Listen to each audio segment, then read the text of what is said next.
Hello students. So I am Sriram and let me tell you one thing that I have more than 6+ years of teaching experience in CSAT, and today in this particular demo video, in this particular marathon video, we are going to see all the important concepts over which UPSC is asking question in CSAT, specifically to quant. So here let us first understand that out of total 80 question of CSAT, how many questions are there which are related with quant. So total there are 80 questions. In this, if we are going to see, almost 26 to 27 questions are pertaining to reading comprehension, and remaining 54 to 53 questions we are going to see both quant as well as logical reasoning. So in today's video, we are going to see all the important concepts which are associated with quant.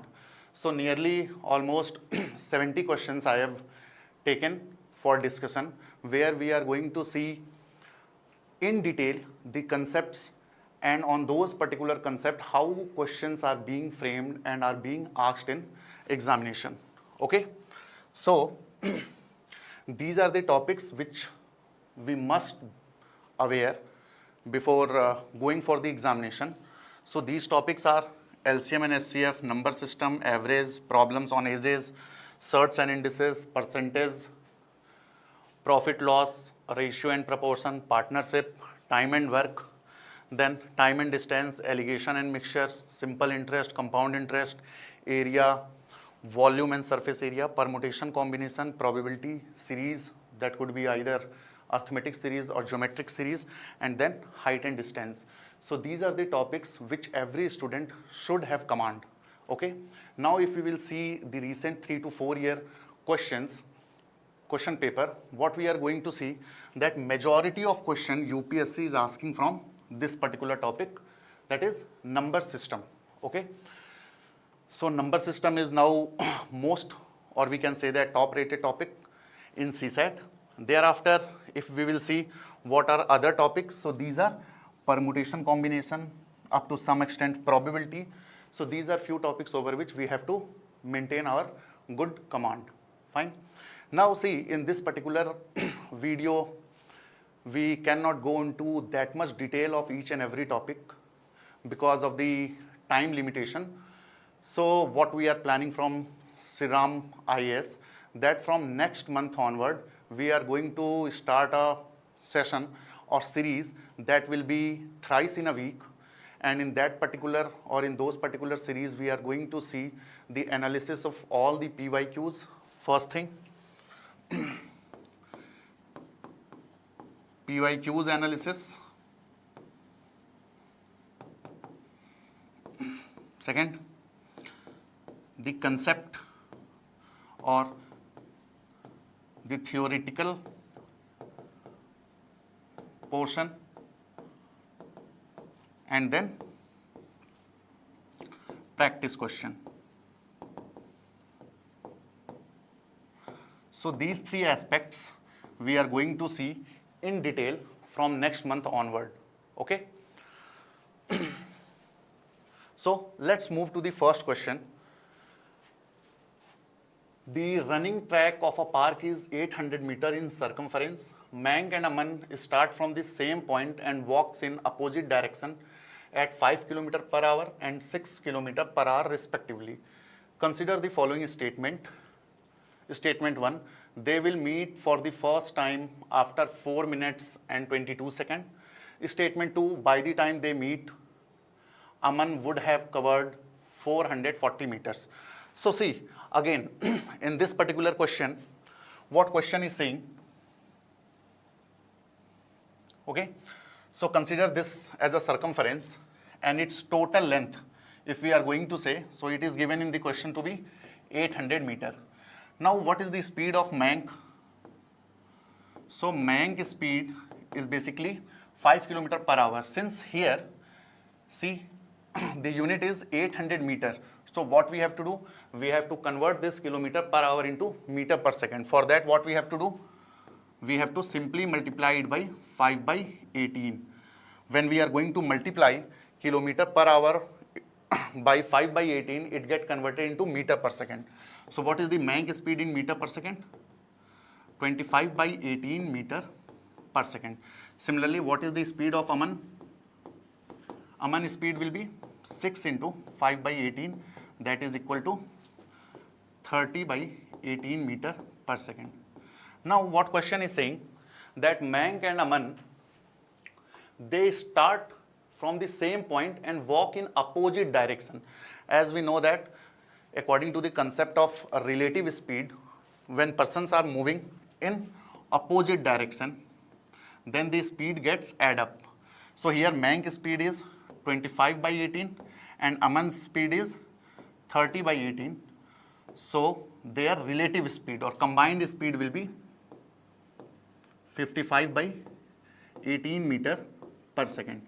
So now we have calculated the speed and distance is already given. What is the distance? Distance is 800 meter. So can we calculate the time? Yes. So time is equal to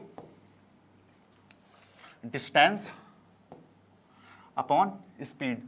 Speed is 55 upon 18, or we can say that 800 upon 55 into 18. Fine. So this, on solving, we will get almost 261 point something 3 second. So this is the total time after which Mach and Aman will meet. Now what statement 1 is saying? They will meet for the first time after 4 hours 22 seconds. Okay.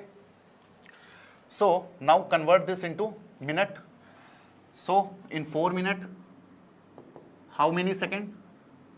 240 seconds are there, plus whatever is remaining here, 21.2 seconds, that is approximately, yes, 22 seconds. So 4 minutes 22 seconds. So they will meet for the first time after 4 minutes 22 seconds. Now what is the second statement? By the time they meet, Aman would have covered 440 meters. Okay. So is it correct? Now let's check. What is the speed of Aman here? So speed of Aman is 30 by 18 meter per second. So here 30 by 18 meter per second, this is the speed. And what is the time? So time is almost, we have calculated here 261 point something 2 seconds. So when we will solve this particular equation, so answer will be almost 336 meter. Okay.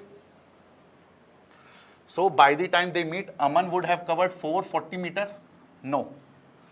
So our correct option will be only statement 1 is correct. Fine. I think that this particular question is clear. Moving to the second question. Again, see here, we are dealing with the questions of time and distance. Fine. So all these questions are almost on the same format in which UPSC is asking. So now let's read question number 2. A car travels for the first 1/3 of certain distance with speed 15 km per hour. Okay. So 1/3 of certain distance. So let the total distance be D. Now 1/3 distance with speed 15 km per hour. This is first information. The next 1/6 of the distance with speed 20 km per hour. So 1/6 of the distance with speed 20 km per hour. And the remaining distance. So now here, what is the remaining distance? So remaining distance will be 1 minus 1 by 3 minus 1 by 6. Take the LCM here. So here 6, 3, 2 minus 1, that is equal to 1, so it will be equal to 1 minus half, that is equal to half. So third information is half distance with speed 30 kilometer per hour. Fine. So these are the informations which we have collected after reading the question. Now what statement 1 is saying, the total time taken for the entire journey is the sum of time taken for each segment of the trip. Okay. So what this is saying, suppose this is the total distance. Let's say total distance is d. Now the first segment is 1 by 3. The second segment is 1 by 6 and the remaining one is half. So what statement 1 is saying, that the total time taken for entire journey is the sum of the time taken for each segment. True. Suppose here he has taken t1 time, here t2 time and here t3 time. So the total time taken to cover the entire distance d is basically equal to t total is equal to t1 plus t2 plus t3. Okay. So statement 1 is correct. Now let us read what does the statement 2 says. So the average speed for the entire journey is calculated by dividing the total distance by total time. So see why I have incorporated this particular question. So the concept or the reason behind incorporation of this particular question is that whenever the question has been asked for the calculation of average speed, okay, so whenever the average speed has been asked, so students should keep one thing in their mind, that the formula for average speed is not to take the average of the speed of each section. Okay, what I mean to say that average speed is basically equal to total distance traveled upon total time taken. So this is basically the formula for average speed. Majority of students, what they do, they simply calculate the average speed by taking the average. Suppose the speed is S1 given, S2 given, S3 given. So they simply take the average. So this is wrong. We cannot calculate the average speed by simply taking the average of the given speed. Okay. So here in this question we have what is the total time? Total time is equal to t1 plus t2 plus t3. And what is the total distance? So total distance is d. So according to this particular question, the average speed is equal to total distance is d upon total time is t1 plus t2 plus t3, or we can say that t total. So I think that now this particular thing is clear, that in order to calculate the average speed, we simply not have to take the average of the given speed. The formula for average speed is simply total distance traveled upon total time taken. Fine. Now let's move to the next question. What does this particular question is saying? A bus service is planned between city X and city Y. Okay. So let's say this be city X and this be city Y. Okay. A bus depart from both cities daily at 7 a.m. and travel time for one side of the journey is 30 hours. Means what question is saying?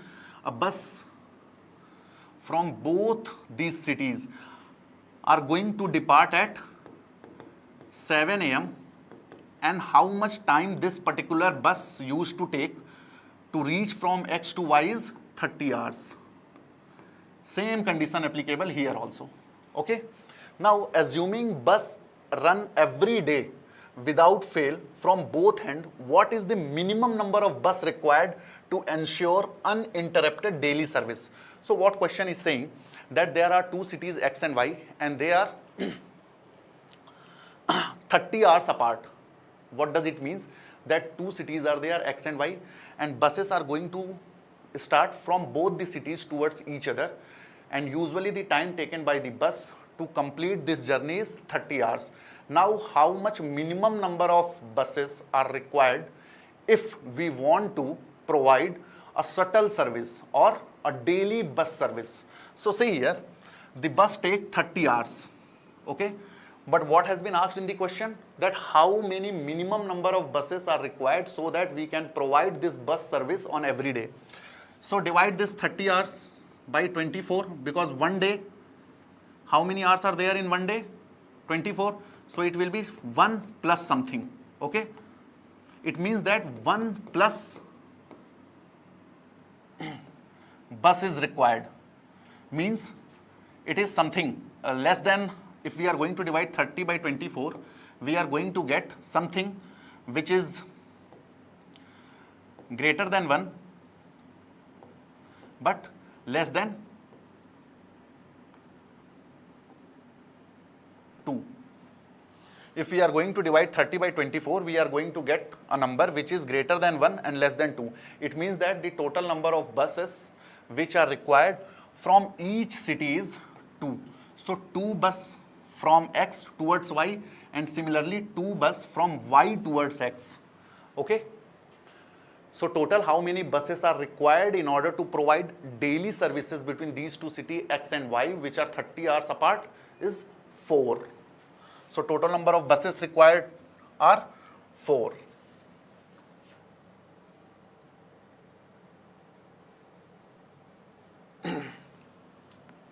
Fine. Let's move to the next question. What this question is saying, 2 cyclists start riding towards each other from town X and town Y, which are 144 kilometers apart, okay? So here, X and Y, and these are total 144 kilometers apart, okay? These are the 2 towns. They start at the same time at 7 a.m. Okay, again, the cyclists from both sides started towards each other at 7 a.m. Okay. Now what has been asked? One cyclist ride at a speed of 48 km per hour. Okay, let's say its speed is 48 km per hour, and another one having speed 24 km per hour. Now consider the statement. Statement 1, the cyclist will meet at 9 a.m. Okay, again see here, as we have seen that again they both are moving in the opposite direction, so their speed or the relative speed will get add up. So 48 plus 24, that is 72 km per hour will be the relative speed. Now again we have speed is equal to 72 km per hour. Distance is what? Distance is 144 km. So what will be the total time taken in order to meet? 144 upon 72, that is equal to 2 hours. So since they started at 7 a.m., so they will meet here somewhere at 9 a.m. So what does statement 1 says? The cyclist will meet at 9 a.m. So statement 1 is correct. We have calculated. Statement 2, by the time they meet, the faster cyclist will have covered 120 km. So see what it is saying, by the time they meet, the faster cyclist has covered 120 km. Let's see after how much time they are meeting. So we have calculated 2 hours. So now let's calculate the distance traveled by this particular cyclist in 2 hours. So again we have the speed is 48 km per hour. Time is 2 hours. So what will be the total distance covered? Total distance covered will be 48 into 2, that is speed into time. That comes out to be 96 km per hour. What does statement 2 says? Statement 2 says that the faster cyclist covered 120 km. So it is wrong. It covered only 96 km. 96 kilometer is the distance covered by the faster cyclist. Fine. So only statement 1 is correct.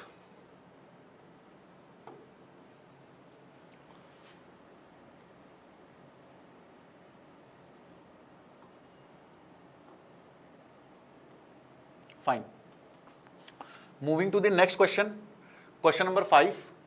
In a 600-meter race, runner Y starts 60 meter ahead of runner X. Okay. So let's say that this is a race track which is 600 meter. So this is almost, or this is 600 meter. Now here X, this is the finish line, and this is the start line.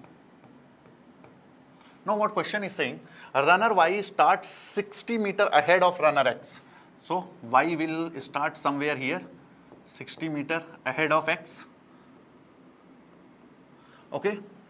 Both start at the same time and run at constant speed. Fine.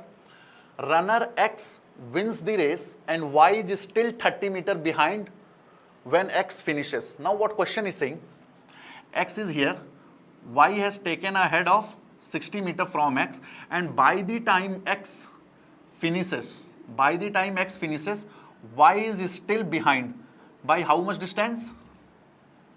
30 meter. I think that now all the informations which are given in the question we have incorporated here. Now let's read the statement. What does the statement 1 says? Statement 1 says runner Y covered 540 meter by the time runner X finished. Now see here, they both started at the same time. Okay. Now what is the total distance traveled by runner X? So total distance traveled by runner X is entire 600 meter. What is the distance traveled by runner Y? So see here, Y is already 60 meter ahead, and by the time X finishes, Y is again 30 meter behind. So total distance traveled by Y is equal to 600 minus this 60 and minus this 30. So that is equal to 510 meter. So by the time runner X runs for 600 meter, Y run only 510 meter. What statement 1 says? Runner Y covered 540 meter by the time runner X finished. So statement 1 is wrong. Moving to statement 2, the ratio of the speed of runner X to that of runner Y is 20:17. The ratio of the speed. Now we know that speed is equal to distance upon time, and here time is same because X started at the same time when Y started and Y stopped when X stopped. It means that time here is same. So speed will be directly dependent upon the distance because t is constant for both X and Y. So the speed will be directly proportional to the distance. What has been asked? The ratio of the speed. So the ratio of the speed will be speed of X upon speed of Y is basically equal to distance traveled by X upon distance traveled by Y, because both have taken same time. So here distance traveled by X is equal to 600 meter and distance traveled by Y is equal to 510 meter. So divide here. Now 3 2s are 6, 51. So 20/17 is the ratio of speed of X and Y. So statement 2 is correct. So our final answer is only statement 2 is correct. I think that it is clear. Let's move to the next question. What does this question says? Two security patrol cars, car A and car B, are circling a perimeter road around an airport. They start from the same checkpoint at 5 AM but in opposite direction. Car A completes 3 laps per hour and car B completes 2 laps per hour. Okay, now let us understand what question is saying. Question is saying, suppose this is the area of the airport. Okay, now this is the starting point. Car A and here car B. So they started at 5 a.m. Now car A completes 3 laps per hour. 3 laps per hour. Car B completes 2 laps per hour. So how many times do the two car passes each other between 5 a.m. and 6:30 a.m. So basically what question is asking, that between the time duration of 5 a.m. and 6:30 a.m. how many times they will cross each other. So see here, in 1 hour car A is taking 3 laps and car B is taking 2 laps. It means that in 1 hour car A and car B, they will meet for how many times? 3 plus 2, that is 5 times. Okay, so in 1 hour 30 minutes or in 1.5 hour, how many times they will meet? So they will meet 5 into 1.5, that is equal to 7.5 times, or nobody can meet for half time, either they will meet or they will not meet. So total they will meet for 7 times. So between 5 a.m. to 6:30 a.m. both cars A and B, they will meet 7 times. I think that question is clear. Let's move to the second question. India Post build a machine that can address 1000 envelope in 10 minutes. Okay, they wish to build a second machine so that when both machines are operating together, they can address 1200 envelope in 4 minutes. Second machine takes less time than the first machine. This is statement 1. What does the statement 2 says? The time taken by second machine to address 500 envelope is equal to 15 minutes. Now let's see the question. What question is saying? So let's calculate the efficiency of each machine. So here we are talking about 2 machines. One is the existing machine, another one is the new machine. Okay, so existing machine efficiency is 1000 envelope in 10 minutes, or we can say that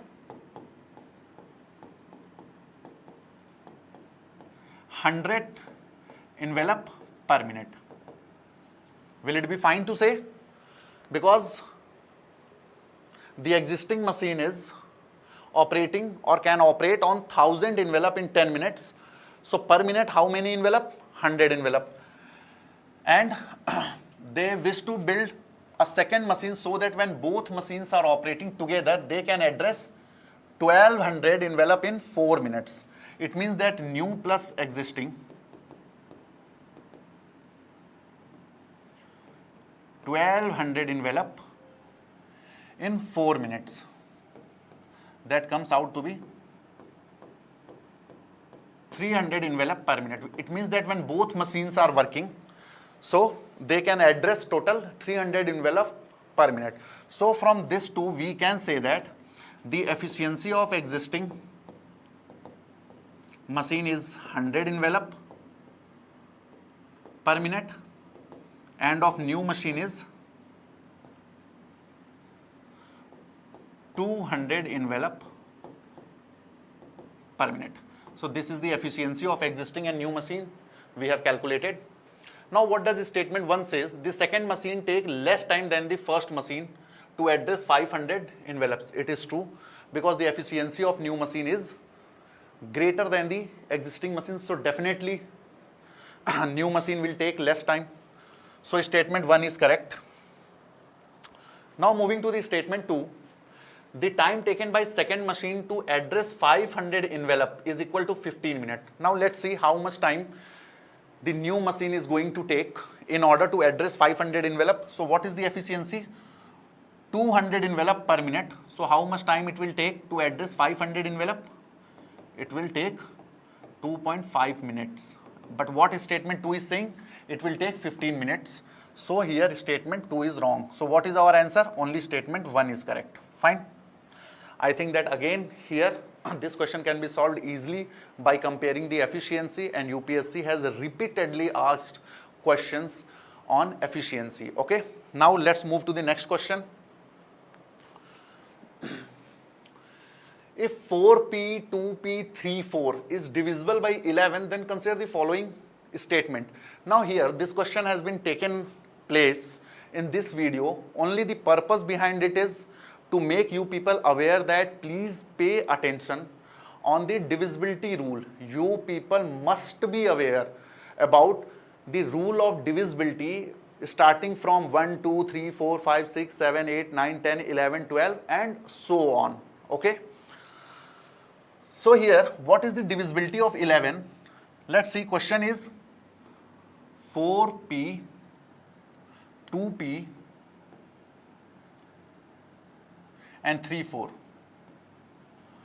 So for this particular number to be divisible by 11, what we have to do? 4p, 2p, 3, 4. Okay. 4 plus p and 3 plus 2 plus 4. Either their difference should be 0 or their difference should be the multiple of 11. If it is so, then only this particular number will be divisible by 11. This is the divisibility rule of 11. So let's add the alternate number. So here it will be 4 plus p minus 3 plus 2 plus 4. So here 2p plus 4 minus 9, or we can say that 2p minus 5. Now this particular thing should either be 0 or multiple of 11. So what could be the value of p so that this particular thing should be 0 or it should be the multiple of 11. So put here 1. So it will be minus 3, no. 2, again minus 1, 3, 1, 4, 5, 6, 7, 8. Okay, let's place here 8. 8 into 2, 16. 16 minus 5, 11. So whatever we are going to get is basically the multiple of 11. So we can say that for value of p is equal to 8, this particular number is divisible by 11. So we have got the value 8. So basically the number will be 4, 8, 2, 8, 3, 4. So now this number is exactly divisible by 11. Now let's read the statement, what it is saying. If p is an even digit which is divisible by 2 and 8. Statement 1 is p is an even digit which is divisible by 2 and 8. Yes, true, because our value is p is equal to 8. Now statement 2, p square plus 1 is multiple of 5. Now let's calculate what is p square plus 1. So it will be 64 plus 1, that is equal to 65. Yes, it is a multiple of 5. 13 into 5, 65. And p square plus 2 is the multiple of 11. So p square plus 2, that is 64 plus 2, 66. So 66 is the multiple of 11. Yes, 11 into 6 is equal to 66. So yes, statement 2 is also correct. So our option is, correct option is C. Okay, let's move to the next question. What this particular question is saying, the unit digit of 125 into 324 into 196 into 291 is x. Consider the following statement. X is an even number, or x square minus x is divisible by 7, 11, 13 and 17. So let's first of all calculate the value of x, which is nothing but the unit digit of the given expression. So how to calculate the unit digit of the given expression? Take all the unit digits, 5, 4, 6 and 1. So 5 into 4 into 6 into 1. What we are going to get? 5 into 4, 20 into 6 into 1, that is 6. And again in 20 we are going to take 0 into 6 is equal to 0. So our unit digit is 0, that is equal to x. Okay, what I have done, what I did in this particular question, whatever the given expression, we are going to take the multiplication of the unit digit of all the values which are given in the expression. In 125 I have taken 5, in 324 I have taken 4, in 196 I have taken 6, and in 291 I have taken 1. So what unit digit we are going to get in this expression? So 0. So the value of x is 0. Now let's read the given statements one by one. X is an even number, true. X square minus x is divisible by 7, 11, 13 and 17, absolutely correct. X square minus x, that is 0 square minus 0 is again 0, and 0 is divisible by 7, 11, 13, 17. So we can say that yes, both statements are correct. Okay, now what has been asked in the question, which of the following statements are not correct? So as we saw that statement 1 is correct, statement 2 is correct. Now what has been asked, which of the statement are not correct? So neither statement 1 nor statement 2, as both statements are correct. So what I would suggest you people, while solving the question, please pay attention and read the question carefully. Okay.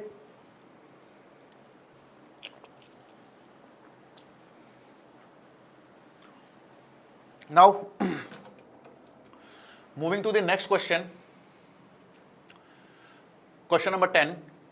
Sum of two-digit number is 8, and when digit of two-digit number are interchanged, the new number is 18 more than the original. If original number is p, then consider the following statement. P is a prime number, or p plus 14 is equal to q square, and q is divisible by 2 and 7. Let's see. First of all, what question is saying? A sum of two-digit number. So let the number be 10a plus b. Okay. So this is the number which is nothing but p, because in question it is said that original number is p. Now in the very first line of the question it has said that the sum of two-digit number is 8. It means that a plus b is equal to 8. Now further reading question. When the digit of the two-digit number are interchanged, then the new number is 18 more than original. So what will be the new number if we are going to interchange the digit? So it will be 10b plus a, and this new number is 18 more than the original number. What was the original number? 10a plus b plus 18. Okay. Now let's solve this. So here 10b plus a minus 10a minus b is equal to 18, or 9b minus 9a is equal to 18, or b minus a is equal to 2. So here what we got, b minus a is equal to 2. Solve it, add both these equations. So this will cancel out. 2b is equal to 10, or b is equal to 5. Once we get the value of b is equal to 5, put in either of the equation, we will get the value of a to be 3. So our original number, that is p, is nothing but it is 35. Put here the value of a 3 and b 5. So we get 35. So our number is 35 we have calculated. Now start reading the statement. P is a prime number. Is 35 a prime number? What are prime numbers? Prime numbers are those numbers which have only two factors. The first one is 1 and the second one is the number itself. But here 35, it has two more factors, that are 5 and 7. So P is not a prime number. Fine. So here this statement is wrong. What does statement 2 says? P plus 14. So 35 plus 14 is what? 35 plus 14, 49. 49 is equal to q square. If this is equal to q square, it means that the value of q is equal to 7. So q is divisible by 2 and 7. Again, the value of q would be plus minus 7. So here 7 is divisible by 7, but it is not divisible by 2. So statement 2 is wrong. So both the options are incorrect. So our correct option is D. Now let's move to the next question. What does this particular question says? A number when divided by 82, it gives a remainder of 80. So first of all, in such scenario, what should be the equation for the given number? So here, let's say a number is n. Question is saying that when n is divided by 82, it gives remainder 80. So how we could form the equation? So here number n is basically equal to 82k plus 80.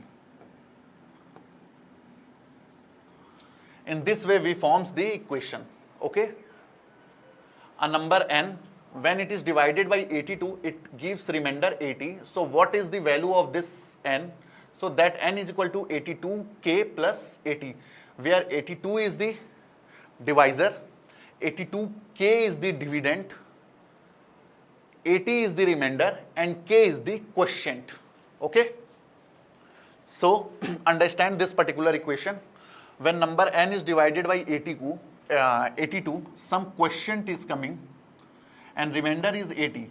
So what will be the number? So the number will be 82 quotient plus 80 remainder. Fine. So now this is the number. What is the remainder if the number is divided by 41? Now what it is saying that if this is the number, this is the n, so what remainder we are going to get when n is divided by 41? So here, what is the value of n from this equation? Now let's put the value of n here. So we are going to get 82q plus 80 divided by 41. So split it, it will be 82q upon 41 plus 80 upon 41. So here we are going to get remainder 0, and here we are going to get a remainder to be 39. See, 80 divided by 41.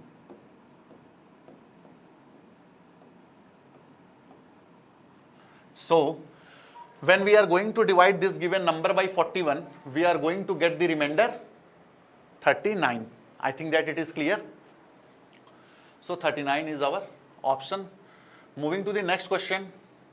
According to the given expression, consider the following statement. The fourth digit from the unit place of the above expression is a even number.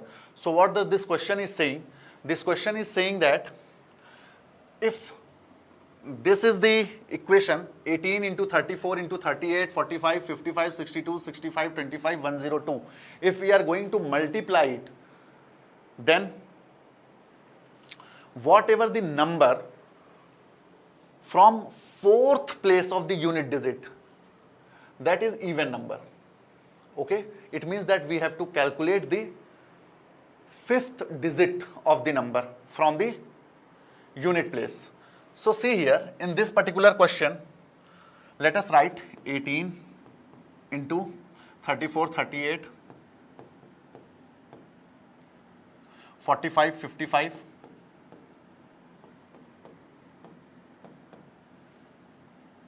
62, 65, 25, 102. So see here, basically what we are going to find, suppose here a number is coming, let's say some number is coming, okay. So what has been asked? That the fourth digit from the unit place, this is the unit place, so fourth digit, 1, 2, 3, 4th, we are concerned about this particular. So whether this will be an even number or odd number. So say in this particular equation, as we can see that here there are numerous 2. Numerous 2 means here also we are going to get 1, 2, 9 into 2. Again in 34 also we are going to get 17 into 2. So we have numerous 2. Let's first of all count the total multiples of 5. So here we are going to get 9 into 5 means 15. Here we are going to get another 5, that is 5 into 11. Here we are going to get third 5, 5 into 13. Here we are going to get 2 5. So how many total 5 we have? 1, 2, 3, 4, 5. It means that total 5 we have 5 and total 2 much more than 5. So see, this question has been taken basically in order to make you people understand how to calculate the number of zeros or the number of trailing zeros. So the number of 0 will depend upon the total number of pair of 5 and 2. So here what we are going to see in this expression, we have total 5 5s and we have more than 5 2s. But in order to calculate the total number of 0, we are concerned about calculating the total number of pairs of 5 and 2. So how many pairs? Since total number of 5 are 5, so whatever be the number of 2s or how many be the number of 2s, we are only concerned about 5 2s. So total we have 5 5s and 5 2s we are going to take. So total how many pair? 5 pair of 5 and 2. So how many 0 will be there? 5 0. So total we have 5 trailing zeros in this final expression. Now what has been asked? The fourth digit from the unit place. So fourth digit unit place will be this 0, first digit, second digit, third digit and fourth digit. So the fourth digit from the unit place in this expression will be a even number, true. Because we have 0 and 0 is a even number. Now let's read the second statement. What second statement is saying? The above expression is exactly divisible by how many zeros are there? 5. So yes, of course it is true, because in this expression what we are going to get, at last we are going to get 5 zeros. Whatever here, leave this. When we are going to divide this by this, we are going to get a remainder to be 0, because all these 5 0 will cancel out this 5 0. Okay. So the above expression is exactly divisible by ones, tens, 100, 1000, 10,000, 1 lakh. Yes, it is true. So both statements are correct. So our correct option is C. Moving to the next question. The sum of SCF of two number and LCM of two number is 208. Okay. So two numbers are there and the sum of their LCM plus HCF is basically 208. Now what question is saying? LCM is 12 times the HCF. That is, LCM is 12 times HCF. So let put the value of LCM here in this first equation. So what we are going to get? 12 HCF plus HCF is equal to 208, or 13 HCF is equal to 208. So HCF is equal to 1378 to 6. So SCF is 16. Now if SCF is 16, put the value here. What we are going to get the value of LCM? So LCM is equal to that is LCM is equal to 208 minus 16. So it will be 192. So LCM is equal to 192. Now what question is saying? If one of the number is 48, then the second number is greater than 48. Let's see. We know one property, that if we are talking about two numbers, then the product of number is equal to the product of their LCM and SCF. So here let the next number or the other number be x. So x into 48 is equal to 192 into 16 3 times and 3 18, 12, 3, 4. So here the value of x is 64. It means that the other number is 64. So both the numbers are 64 is the other number and the number which is given in the question is 48. So we are talking about these two numbers. Now read the statement 1. The second number is greater than 48. True.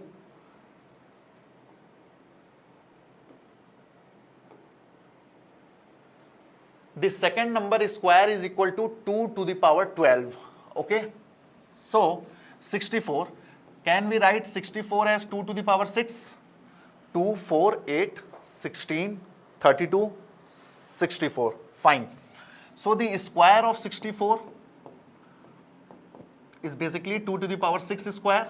That is equal to 2 to the power 12. Okay. So statement 2 is also correct. So our correct option is C. See, such type of question only UPSC is going to ask. Nowadays UPSC has started asking multiple question in statement based format.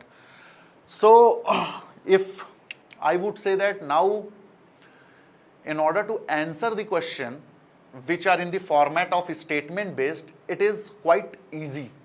Okay. Now moving to question number 14. What does question number 14 is saying?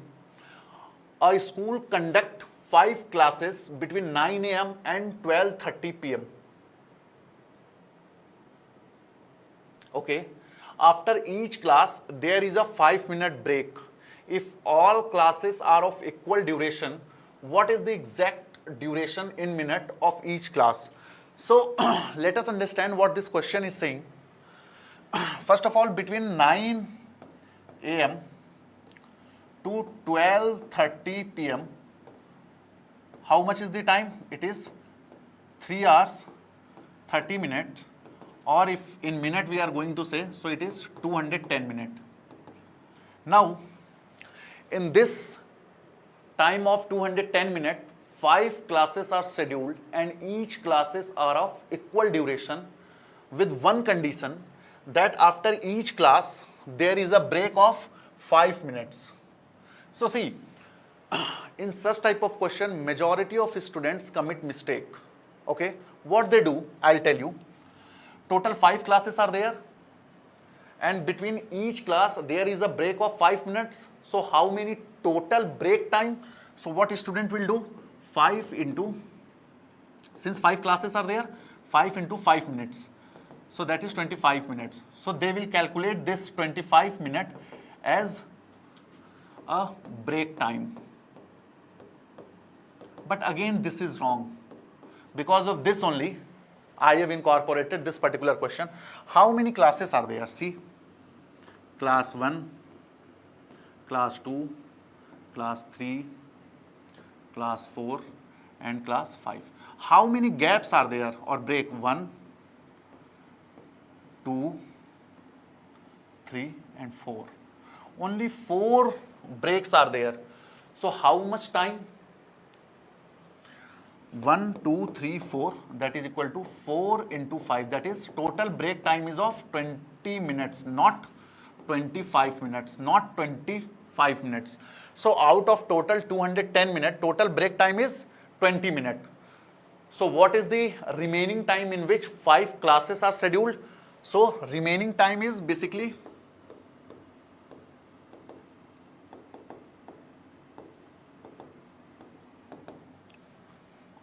210 minus 20, that is equal to 190 minutes, and in this 190 minutes 5 classes are scheduled. So divided by 5,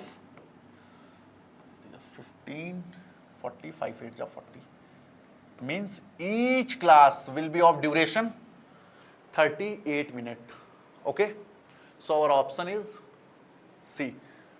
I think that now this question is clear. Rather than calculating the break time by simply multiplying the total number of classes into the break time, we have to actually focus upon the total number of gaps. Fine. Question number 15. 1 to 2 more questions are there which I have taken in this particular video, which are depend upon the gaps. Now see, if the numerator and denominator of a proper fraction are each decreased by the same positive number, then the resulting fraction is. So see, in such type of question what we have to do, in such type of question we have to, it will be easy for us if we are going to directly take the example and solve it. So in this particular question, let's take the fraction, any fraction. So I have taken 2 by 3. Let the fraction by 2 by 3. This is the original fraction. Okay.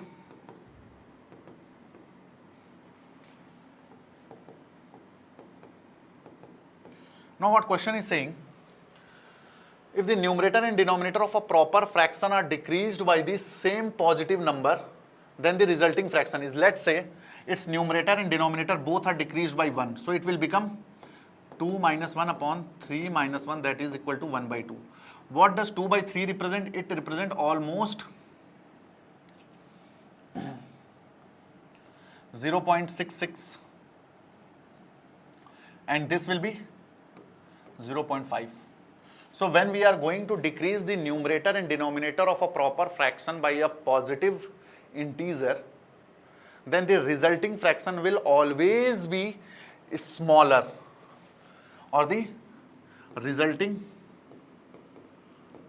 or new. So the resulting or new fraction will always be smaller than the original one, always be smaller. Okay. So always less than the original fraction. So why I have taken this particular question? So majority of questions in the examination where there is no any absolute figure or number is given, then how to approach those questions? If we are going to take on your own any numbers, then it will be easy for you to solve those questions. Okay.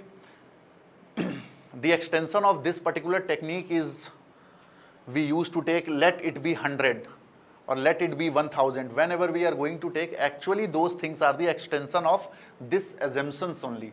So in such type of question from now onwards, whenever you are going to get, always take the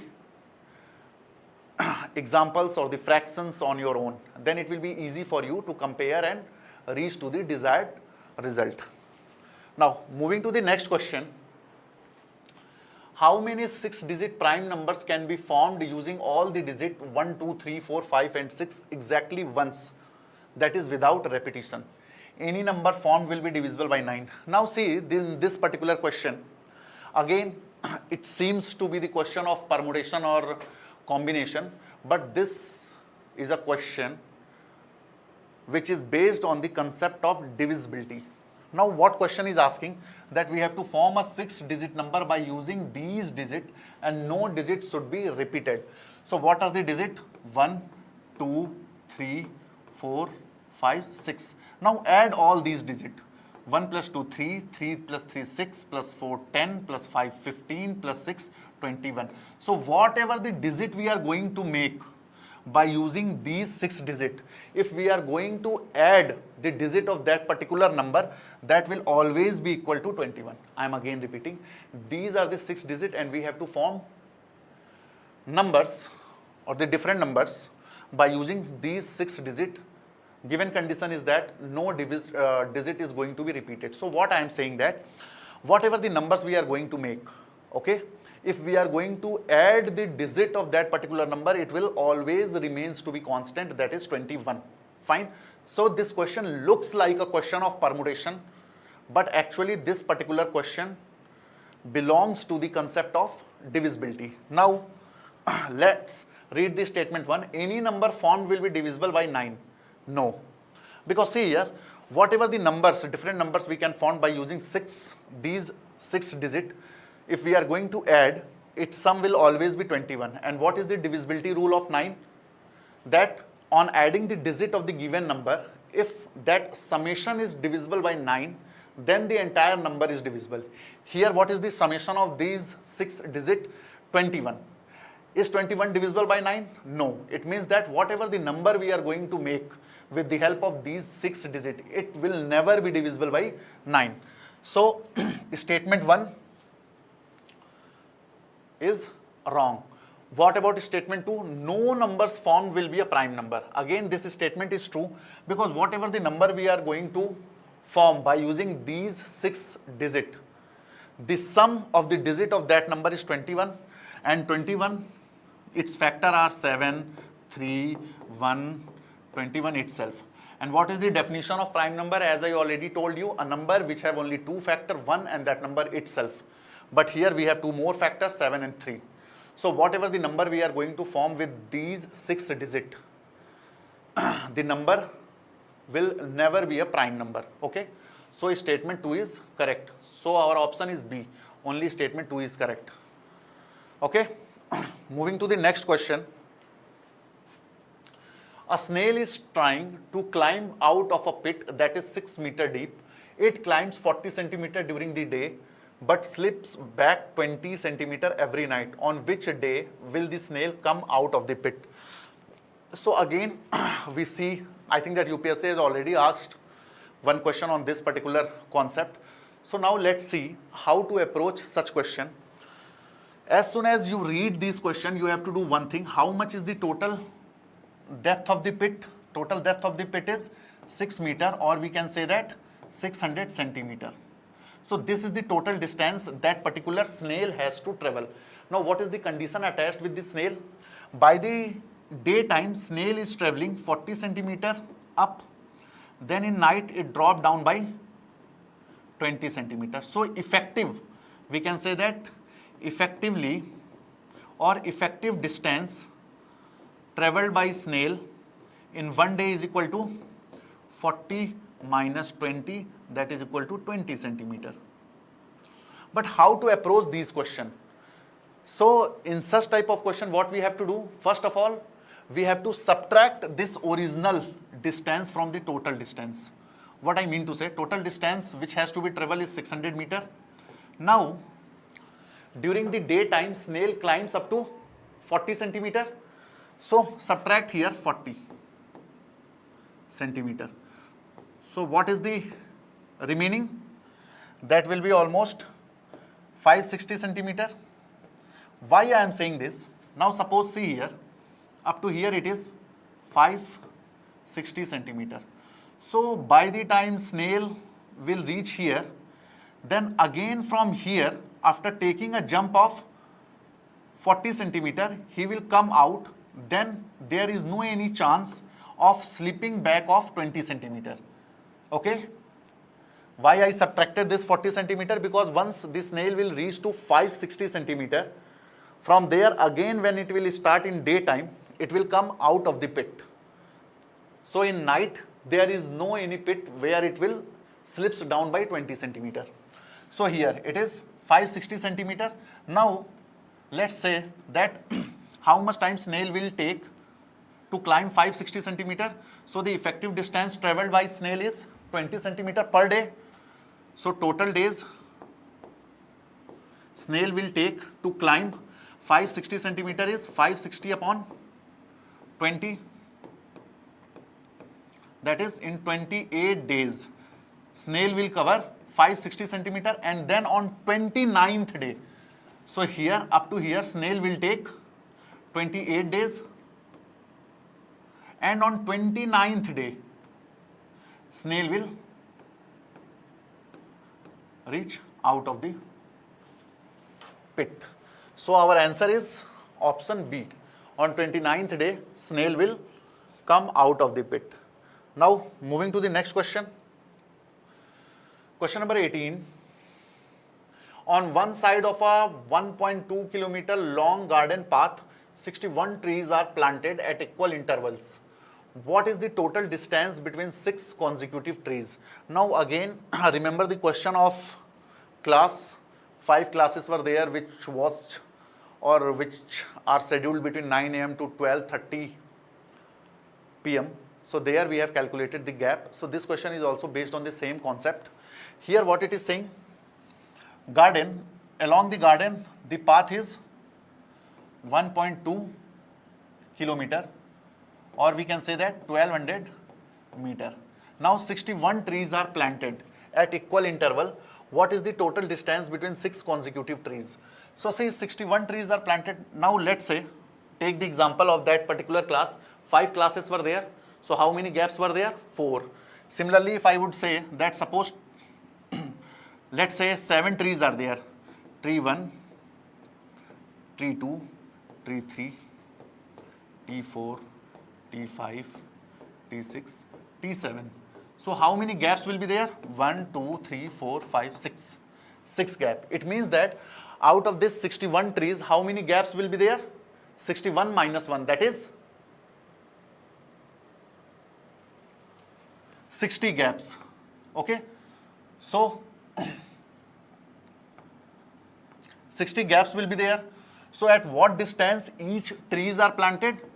1200 upon 60, that is 20 meter apart. So each trees are planted 20 meter apart. Now what question is saying? What is the total distance between 6 consecutive trees? So 6 consecutive trees, let's say here T1, tree 2, tree 3, tree 4, tree 5, and here is tree 6.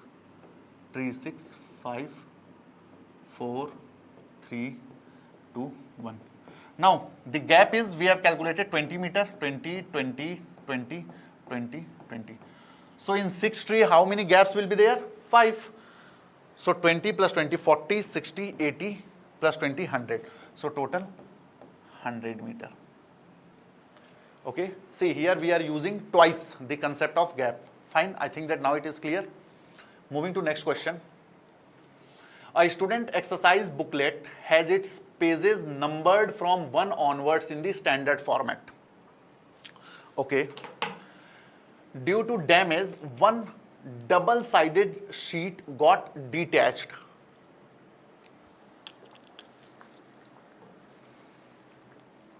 Which had 2 consecutive page numbers. The total of all visible page numbers now adds up to 290. Which of the following pair of page numbers were likely on the missing sheet? So what question is saying? There is a booklet, and in that booklet 1 page is missing. Now if we will recall the page numbers, so page numbers are always in a format of odd even. It means that if we will take any 1 page of the book, so on front side if it is 1, its back side it will be 2.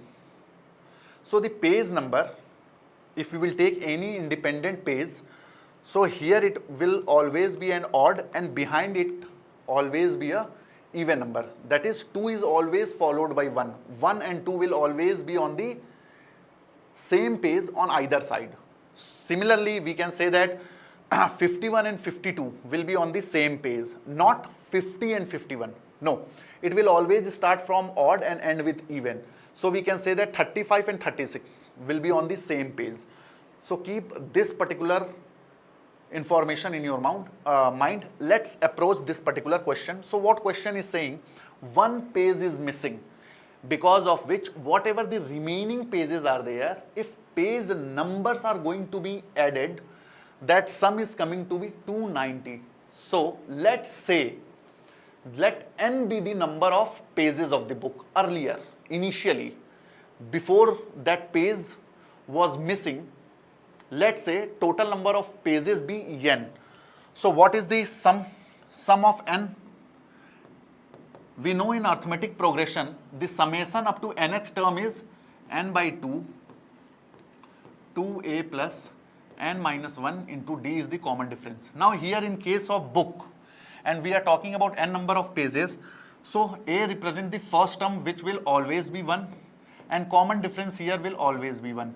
So here Sn is equal to n by 2, 2 plus n minus 1, that is nothing but Sn is equal to n into n plus 1 by 2. So this is the sum, total sum of n number of pages if we are going to add the page numbers. So this sum, that is here n into n plus 1 by 2, this is equal to 290 plus torn page Okay, so this is the book of n number of pages, and if I am going to add the page numbers which are there on all the pages, so this is equal to 290 plus the page which was missing. Now see here, what could be the value of n after seeing this expression? So here it is n into n plus 1, and here it is 290. Okay, so can here we take the value of n to be 25, because the square of 25 is 625. When we are going to divide 625 by 2, we will reach near about 300. So one chance is that we can take the value of n to be 25, or we can also take the value of n to be 24, because in that case also we will reach to near about 300. Now let's take both. So first I am taking the value of n is equal to 24. So in this case the value will be 24 into 25 by 2. So 25 into 14, that is 200, 250 and 4. So 25 into 14, 22, 4 2s are 8, 10, 100. So here we are going to get 350.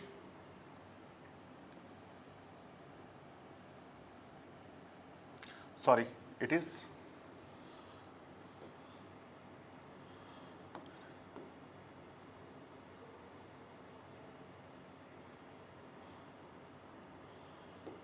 so here it is 14. Oh, sorry.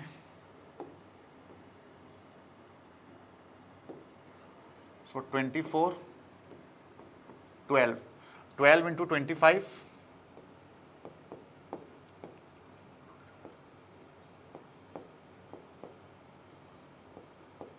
So 300. So here we are going to say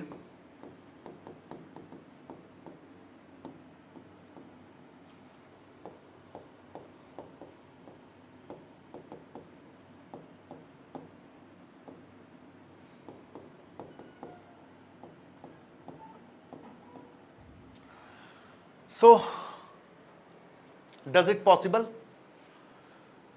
if we are going to take a page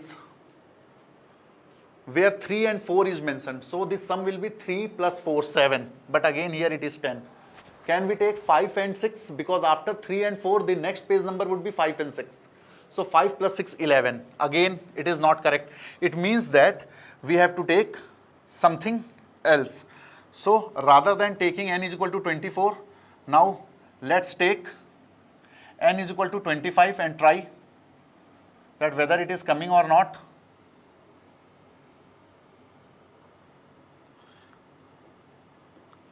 So now take n is equal to 25. So it will be 25 into 26 by 2, 13. Now again 250 plus 75, 5, 7, 5, 12, 325. So here it will be plus torn pages, 325 minus 290 is equal to torn page. So here we are going to get 35 torn page. So is it possible? Yes. If we will take a page number which have number 17 and 18. So a page number with 17 and 18 written on that page is missing. Okay. So that book which we are talking about, that book total consists of 25 pages. In that book, a page number 17 and 18, that will be on the same page, that page is missing. So our answer is 17 and 18. Now let's move to the next question. It's a good question. Question number 20. A certain 3-digit code has a 0 on its middle digit. Okay. So what question is saying? There is a 3-digit code. So 100 place, 10th place and unit place. So 0 is in between.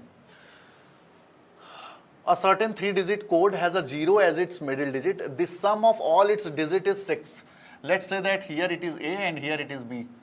So the number will be, that number is equal to basically 100A plus 10 into 0 plus B, or we can say that 100A plus B.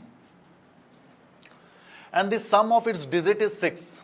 We can say that A plus 0 plus B is equal to 6, or A plus B is equal to 6. Now let's read further. If the digit in the 100 and the unit place are swapped, the new number becomes greater than the original by 198. So what is new number?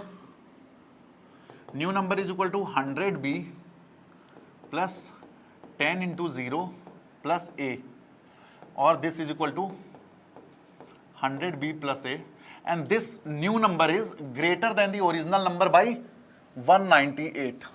So we can say that 100B minus A, 100B plus A minus this 100A minus B is equal to 198. So 100B minus B, that is 99B, and minus 99A is equal to 198, or we can say that B minus A is equal to 198 by 99, that is 2. What has been asked? What is the absolute difference? What is the absolute difference between the 100 and the unit digit of the original code? So whether it is original or new, the difference will always be 2. So no need of calculating the original digit. Okay, here we know the difference between the digit at 100 place and the unit place is 2. That has only been asked. So let's move to the next question. In a warehouse inventory system, 6 different product batches are labeled with the number 55, 61, 85, 92, 95 and 98. The system multiplies all the batch number together to generate a tracking key.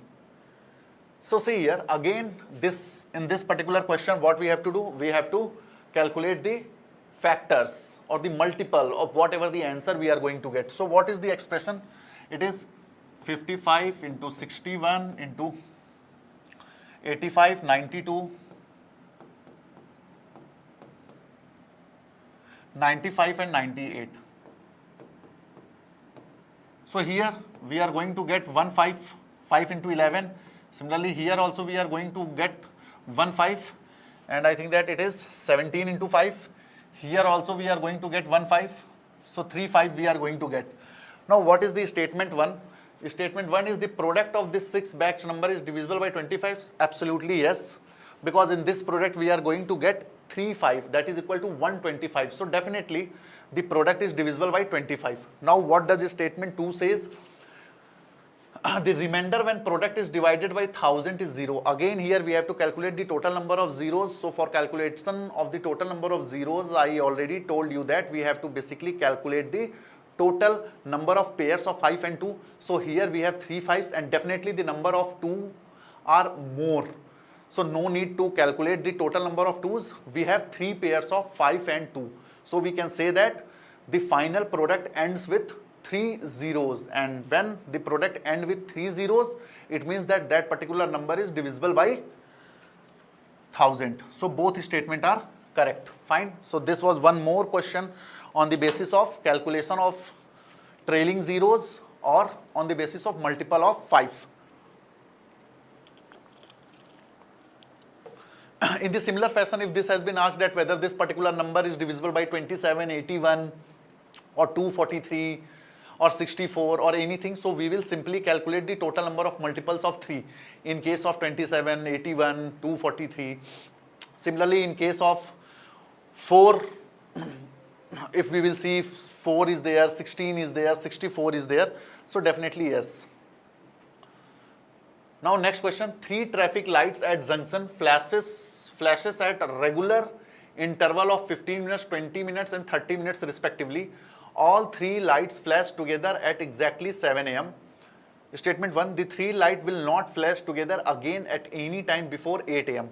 So first of all, in this type of question, we have to find the LCM. So three lights which are there, and they are flashes at an interval of 15 minutes, 20 minutes and 30 minutes. So let's calculate the LCM of this. So LCM will be 15, 20, 30. The LCM will be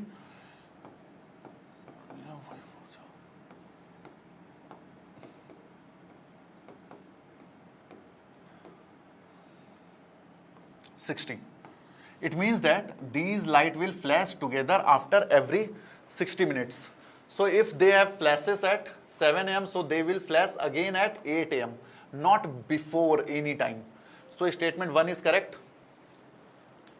Now statement 2, from 7 a.m. onwards and including 9 a.m., the light flash together exactly 2 more times. True, because between 7 a.m. to 9 a.m. including, it will flash how many times? 2 times, because it is flashing together at 60 minutes. So after 7 a.m. it will flash at 8 a.m. and then again it will flash at 9 a.m. So total 2 times. I think that the question is clear. Let's move to the next question. A mathematician is studying the power of 7 and their unit digit. What is the unit digit of 7 to the power 408? Again, this particular question has been incorporated in order to make you people understand how to calculate the unit digit. So for that, there is a set of pairs for each number. For example, here in this question, 7 to the power 1, we always get unit digit as 7. 7 to the power 2, we always get a unit digit to be 9. 7 to the power 3, we are always going to get unit digit 3. 7 to the power 4, what we are going to get? 1. Again 7 to the power 5, we are going to get 7. 7 to the power 6, we are going to get 9. So see here, sorry. So see here, after 4, this is going to, after 4 it is going to repeat. After 4 it is going to repeat. Similar is the case for 2 also, similar is the case for 3 also. Okay, in case of 5, we are always going to get unit digit 5. In case of 6, we are always going to get unit digit 6. It means that if 5 to the power, whatever is written, 1, 2, 4, 8, unit digit will always be 5. Similarly, 6 to the power, whatever is there, no need to worry, its unit digit will always be 6. But in case of 7, in case of 2, in case of 3, in case of 8, we are going to calculate this. However, in case of 4 and 9, it depends. If 4 to the power odd number, we are going to get unit digit 4. If 4 to the power even number, we are going to get 6. Similarly, if 9 to the power odd number, we are going to get 9. If 9 to the power even number, we are going to get 1. So remember this, okay? So keeping this particular concept in our mind, let's solve the question. So what question is saying? What will be the unit digit in 7 to the power 4008? So 7 to the power 4008. So here divide 4008 by 4. What remainder we are going to get? Remainder we are going to get 0. It means that 7 to the power 0 represent 7 to the power 4 in this particular method. So remainder in case of 7 to the power 4008, we are going to get a remainder, we are going to get unit digit as 1. Okay. So again, this concept is important from UPSC examination perspective, and UPSC has asked many questions, okay, in previous years. Now moving to the next question. A warehouse has all items serial number 1 to 120. The manager want to identify the items whose serial number contains the digit 5 but not divisible by 5. How many such item serial numbers are there? So what question is saying that there are numbers between 1 to 120.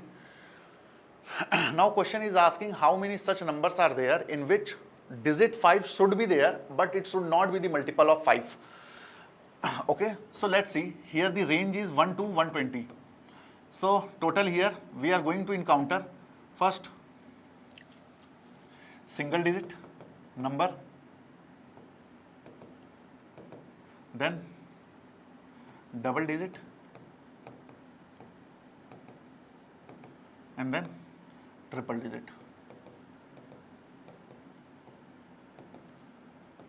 So in single digit, will it be possible to make any number in which 5 should be present and it should not be divisible by 5? No. So here we will get 0 such number. In case of double digit, this is a double digit number. So how many such numbers are there in which 5 should be there but it should not be divisible by 5? So if any number which should not be divisible by 5, it means that in its unit digit there should not be 0 and not be 5. Okay. So in how many different ways we can fill this unit digit? So total 8 ways are there. We can put here 1, 2, 3, 4, 6, 7, 8, 9, but not 0 and 5, because in case if we are going to put at unit digit 0 or 5, this number will get divisible by 5. So since here we are not putting 5, but what has been asked in the question, in that particular number 5 should be there. So we can fill this by 5. So yani 1. So total how many ways or how many different numbers are there? 8. Now moving to triple digit. Again here will always be 1. Why? Because the number should be between not more than 120. It means that here it will be 1. Again here what we can put? We can put any number but not 0 and 5. So again 8, but here can we put 5? Because here we cannot put 5, here we cannot put 5. And what has been asked in the question? The number should contain at least, or the number must contain a digit 5. So we have only one place is left. We can place here 5, but if we are going to place here 5, this number will be outside this bracket. So 0 number will be here. So how many total such numbers? Adding all, case first, case second, case third, only 8 are such numbers in which 5 is also there and that number is not divisible by 5. Fine. Again, it's a good question. Moving to next question. Ravi and Aman spend the same amount of money at a stationery shop to buy notebook and pen of the same quality and price. Ravi bought 4 notebooks and 6 pen while Aman bought 3 notebooks and 8 pen. So let the price of notebook is equal to N and price of pen is equal to P. Okay. So Ravi and Aman spend the same amount of money as the stationery shop to buy notebook and pen of the same quality and price. Ravi bought 4 notebook and 6 pen. So Ravi bought 4 notebook and 6 pen. So what is the total price or the total amount spent by Ravi? 4 notebook, and we have taken the price of notebook to be N and price of pen to be P. So total amount spent by Ravi is equal to 4 into N plus 6 into P. While Aman bought 3 notebook and 8 pen. Aman bought 3 notebook and 8 pen. Because the amount spent by both of them is same. So from here can we calculate the relation between the price of notebook and pen? So bring here 3. So N will be, so the price of one notebook is equal to twice the price of pen. Fine. Now start reading the statement. A notebook cost twice as much as pen. True. Here we have deduced the relation. Second, the total cost of one notebook and one pen is equal to 4 pen. Now let's see what is the total cost of one notebook and one pen. One notebook means 1 into N plus 1 pen. Is this equal to 4 pen? We know that 1 N is equal to 2P. So right here twice into the price of pen plus 1 pen is equal to 4P. Here we are going to get 3P, which is not equal to 4P. So statement 2 is wrong. So only statement 1 is correct. Now let's move to the next question. A baker is stacking boxes of pastries, each box numbered in the step of 4. That is 4, 8, 12, 16 and so on. Each box level is a multiple of 4. He then calculates the total number of trailing zeros in the product of all the box numbers. how many trailing zero will be the final product have? So again, see, this question is based on the counting of total number of zeros. So here the sequence is 4, then 8, then 12, then 16, and so on. It's going till 64. So how many zero will it have? So total number of zeros will be equal to the total number of multiples of 5 and 2. So as we see that here we have numerous multiples of 2, but we are concerned about calculating the total number of multiples of 5. So when we are going to get first 5, so here after 16 in 20, then again 24, 28, 32, 34, 36, 40. Here we are going to get 5. Here we are going to get 5 again, 44, 48, 52, 56, 60. So here we are going to get 5 and then again 64. So how many 5? Here we are going to get 1 5, 5 into 4. Here we are going to get 1 5, 5 into 8. And here we are going to get 1 5, 5 into 12. So total number of 5 will be 3. So how many total number of pair of 5 and 2? So total pair is equal to 3. So total number of zeros is equal to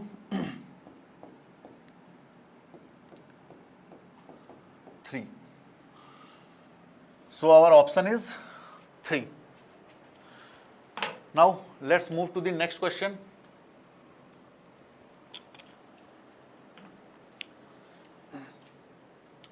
Two buses depart from terminal. Bus A runs at a gap of 4 days while bus B runs at a gap of 6 days. Both buses departed together on 1st April.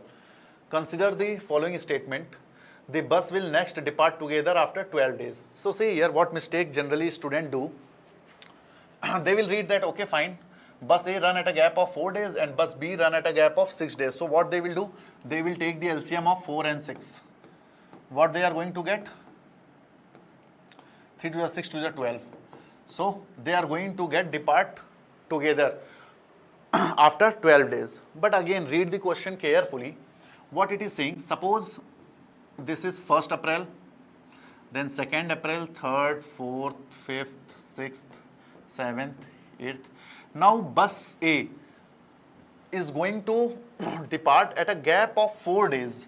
It means that if bus A departed on 1st, so it will make a gap of 4 days and it will again depart on 6th.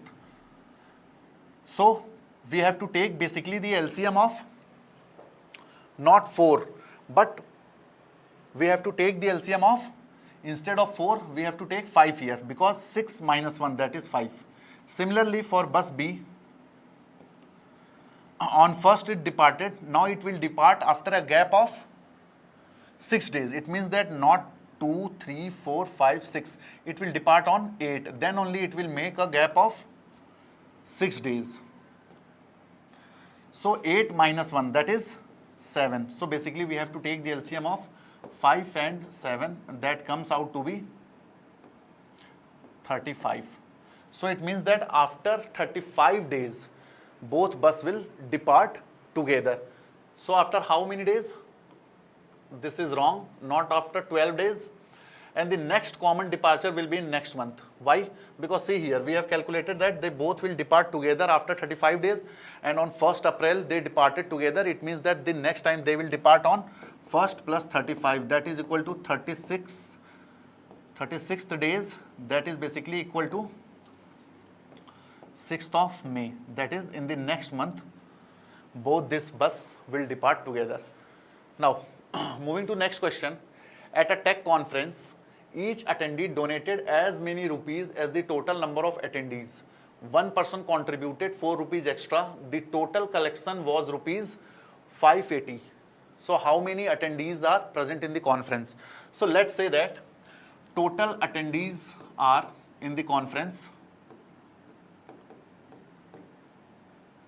Total attendees are X. Okay. So since according to the question, their contribution will also be equal to, so what is the total amount? So total amount contributed by X minus 1 attendee into X plus 4. Why I have formed this equation? Because see here, Out of total attendees, one attendees donated 4 rupees extra. It means that let's say total attendees were X and they are contributing X rupees. So X minus 1 attendees into X plus this minus 1 less. That particular attendees had incorporated 4 rupees extra. So here we have taken X plus 4. And this is nothing but equal to 580. So now solve here. X square minus X plus 4 is equal to 580. This will cancel out. So X square is equal to 576. So X is equal to 24.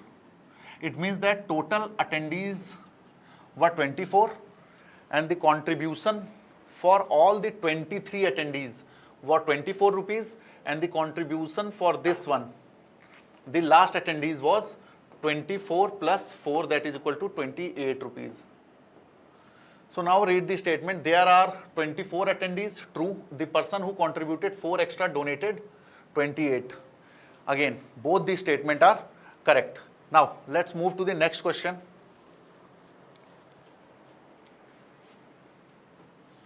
Two friends, Rahul and Vikram, are managing a joint bank account. The balance of the account fluctuates every year and they make decisions based on the relationship between the account balance each year. This year the difference in their balance follows the equation 2x minus y is equal to 12, where x is Rahul's balance and y is Vikram's balance. Given that the equation 2x minus y is equal to 12, which of the following statements must be true for any values of x and y? So let's write the equation. What is the equation? 2x minus y is equal to 12. Or we can say that y is equal to 2x minus 12. So this is the equation. Now according to this equation, let's read the first statement. Both Rahul's and Vikram's account balance must always be positive. No, we cannot say. Suppose here x represent Rahul and y represent Vikram. So if Rahul balance is 1, then Vikram balance will be negative. That is 1 means 2 minus 12, that is equal to minus 10. So statement 1 is wrong. If Rahul balance is positive, then Vikram balance must always be negative. No, we cannot say about this statement also. Let's say if Rahul balance is 10, then in that case Vikram balance will be 8. Both are positive. So again, statement 2 is wrong. Now let's see statement 3. If Rahul's balance is negative, then Vikram balance must always be positive. No, we cannot say like this. If the value of x in this is equal to minus 1, then the value of y will equal to minus 14. So again, all three statements are wrong. Fine. So I am again repeating, in such type of question where there is no any exact value is given, free, you people are free to choose any value, because when we are going to approach such question by taking the values on our own, that will be easy for us to answer. Fine. Now moving to next question. If 10 men and 6 women can complete a work of 36 units in 4 days, and 4 women can complete 44 units of work in 8 days, then how many men are required to join 42 women to complete 104 units of work in 6 days? Now let's solve the question here. 10 men and 6 women can complete a work of 36 units in 4 days. It means that per day how many work? So it will be 36 divided by 4, that is equal to 9. Okay. So let's delete this. Directly I am going to write 9. Similarly, 6 men and 4 women. 6 men and 4 women can complete the work of 44 units in 8 days. Again, when we are going to divide 44 by 8 in order to calculate the efficiency on daily basis, it will be 5.5 units. So let us solve this through equation. For that, multiply this equation by 6 and multiply this equation by 10 and rewrite. So 60 men, I am writing this one, 60 men plus 36 women is equal to 54, writing this 60 men plus 40 women is equal to 55. Now subtract this, minus 4 women is equal to minus 1, or we can say that women is equal to 1 by 4 or is equal to 0.25. Now put the value of women in this particular equation or any equation of your choice. What we are going to get? So 10 men plus, at the place of W put 1 by 4. So 6 by 4 is equal to 9. That is equal to 3 by 2. That is equal to 1.5. So 10 men is equal to 9 minus 1.5 is equal to 7.5. So men is equal to 0.75, or we can say that 3 by 4. So right here, men is equal to either 3 by 4 or 0.75. So we have calculated the efficiency of men and women. I think that up to this we are clear. Now let's read further. Then how many men are required to join 42 women to complete 104 unit of work in 6 days? Let's say that X number of men are required. So here 3 by 4 is the efficiency of each man. Now say let X be the total number of men. So 3 by 4X plus 42 women means 42 into, what is the efficiency of women? 1 by 4 is equal to, what is the total amount of work? 104 divided by 6, because it has to be completed in 6 days. So here 3 by 4X plus 212, that is 21 by 2 is equal to 3, 52 by 3, or we can say that 3 by 4X is equal to 52 by 3 minus 21 by 2. Take the LCM 6. 104 minus, here it will be 63. So it will be 104 minus 63, 37, 4, 41 by 6, and this is equal to 3 by 4X. So number of men is equal to 41 by 6 into 4 by 3, 2 ja, 3 ja, that is equal to 82 upon 9. So 9 9 ja 81, 110, 9.1 something.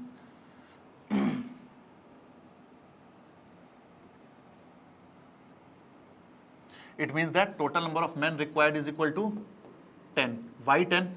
Because here on solving we are going to get the total number of men required is 9.1 and so on. So 9.1 means total 10 men are required to complete the job. So see here, option is A. I think that now it is clear. What we did simply here, in this particular question, we simply calculated the efficiency and then put it into the equation in order to calculate the required number of men. Fine. Moving to the next. A camp had enough food to last 600 workers for 40 days. So let's calculate what is the total number of worker days are there for food. So 600 workers are there for 40 days. So food is there for how much? It is 24,000 workers. It means that if 24,000 workers are there, then they can eat for 1 day. Okay. Now what it is saying, after 8 days, 300 additional workers joined the camp. It means that this is equal to, after 8 days, it means that up to 8 days, how many workers were there? 600 workers were there. But after 8 days, how many 300 extra workers came? It means that 900. And up to how much days the food will remain there, we don't know. So let's say X days. Okay. So this will be our equation. Now statement 1.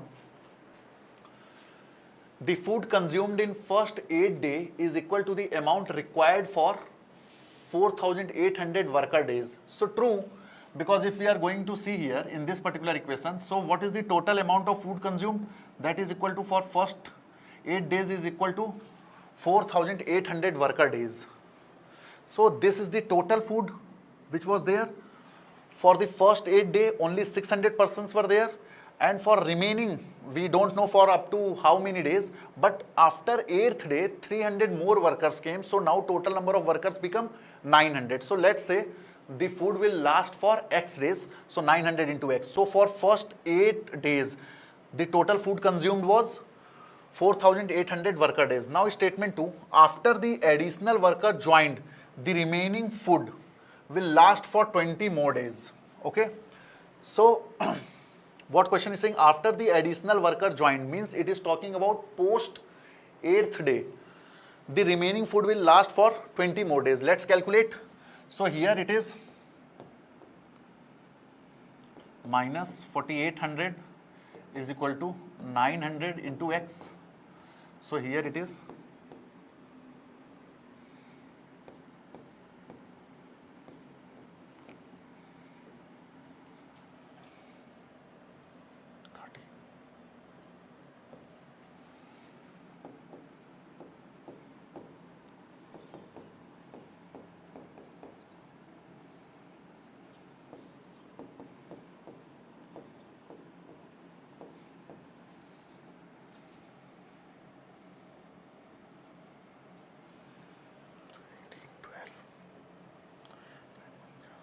so it is 9 2 is 18, so 12, 9 1 is 9, then 3.30, 9 3 is some itna days the food will last. So what question is saying? After the additional worker joined, the remaining food will last for 20 more days. No, the food will last for 21 days plus few hours, means the remaining food will be able to sustain this additional workers for 21 days, not 20 days. So our statement 1 is correct and statement 2 is wrong. Now let's move to the next question. Under the Wildlife Protection Act 1972, the state government altered the boundary of a national park by increasing its length by 30% and decreasing its breadth by 10%. So the area of the national park increased by 17% or not. Let's see. So let the area of the national park, rectangular national park, be L into B. Now what it is saying, that length has increased by 30%. So new length will be 1.3 L and new breadth will be, the breadth has decreased by 10%. So it will be 0.9 B. So what will be the new area? So new area will be 1.3 L into 0.9 B. That is basically equal to 9 3 is 27, 2, 9 1 is 9, 11. L into B. So new area. Or we can say that new area is equal to 1.17. Replace the value of L into B from this particular equation, and this is equal to original. So this is equal to original. So we can say that clearly that new area has increased by 17%. Okay, or what is the increment? So increment is equal to A new minus A original area. So new is 1.17, A original minus A original is equal to 0.17 original. So what is the percentage increase? So percentage increase will be 0.17 AO upon AO into 100 original. This will cancel and this is equal to 17%. So the new area will be increased by 17%. So statement 1 is correct. Now what is statement 2? The new area of the national park is 117 of the original. Again it is true from here equation that new is equal to 117% of the original. So both the statements are correct. Now let's move to the next question.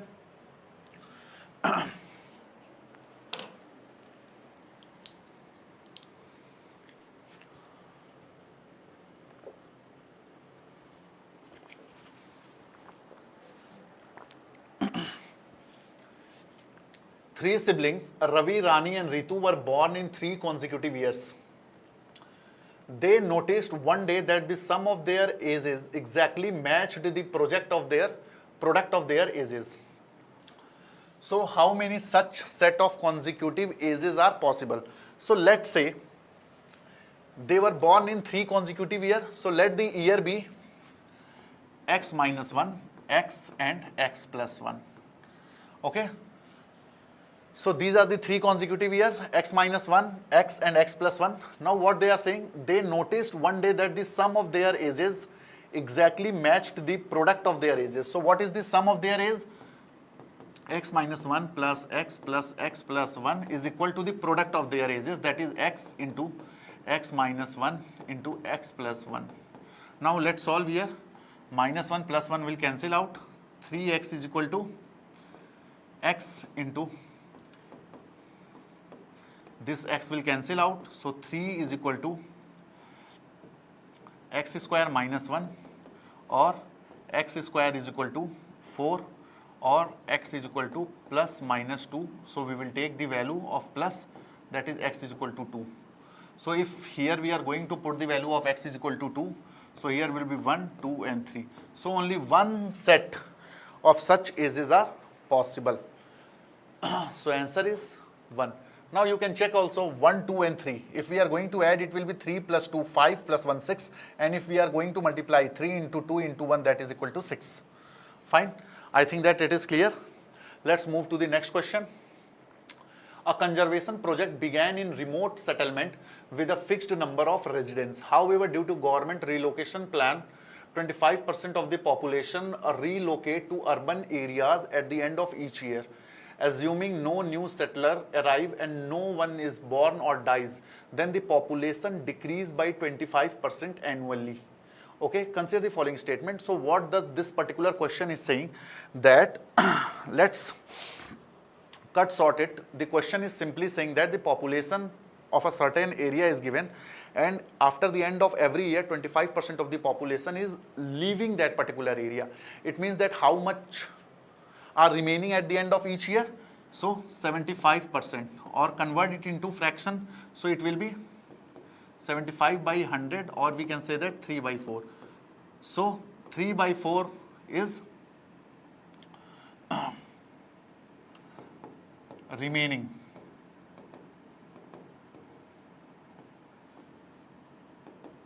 After every year.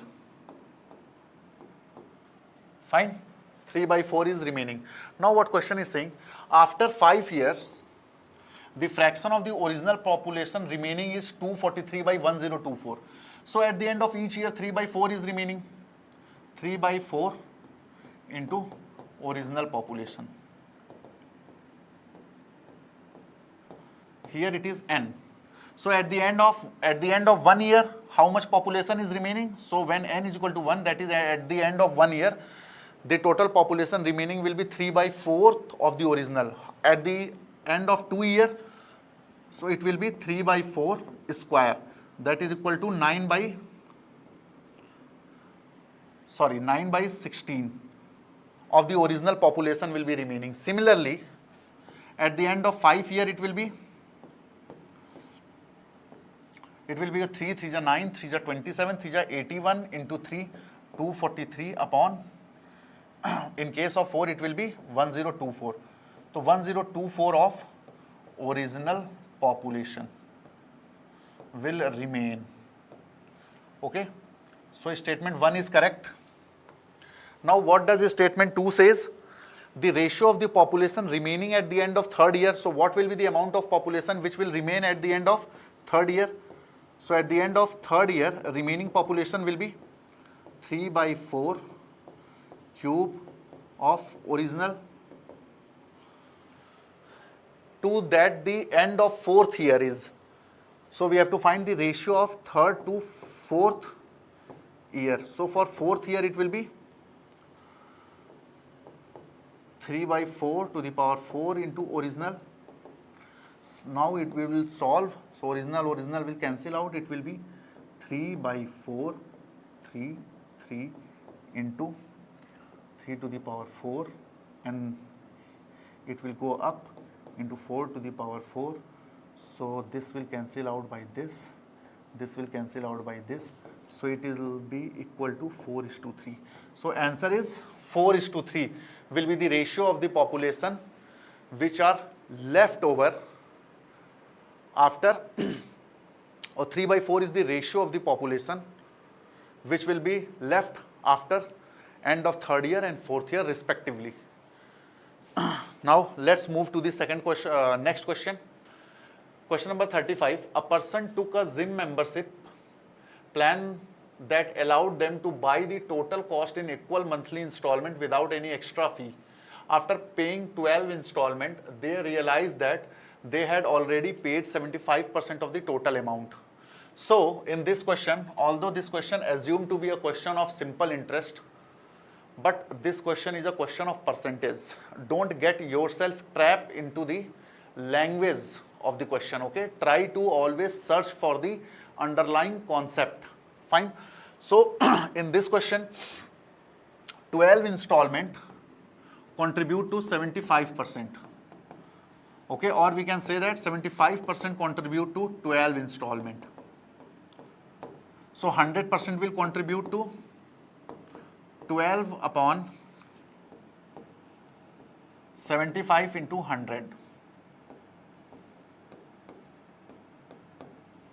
That is equal to 16 installment. What statement 1 is saying? The total number of monthly installment in the full plan is 18. No, it is total 16. What does statement 2 says? 6 installments are remaining in the plan. No. 12 installment already paid, total 16. So how much is remaining? 4. So here statement 2 is also wrong. So our correct option is option D. Let's move to the next question. 20 employees agree that each week one of them will be randomly selected to lead the weekly team meeting.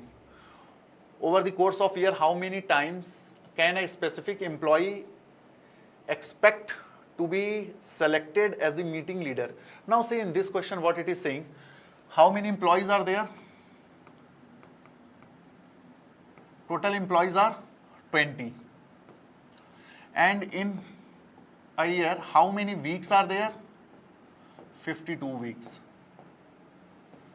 So out of this 20, total 52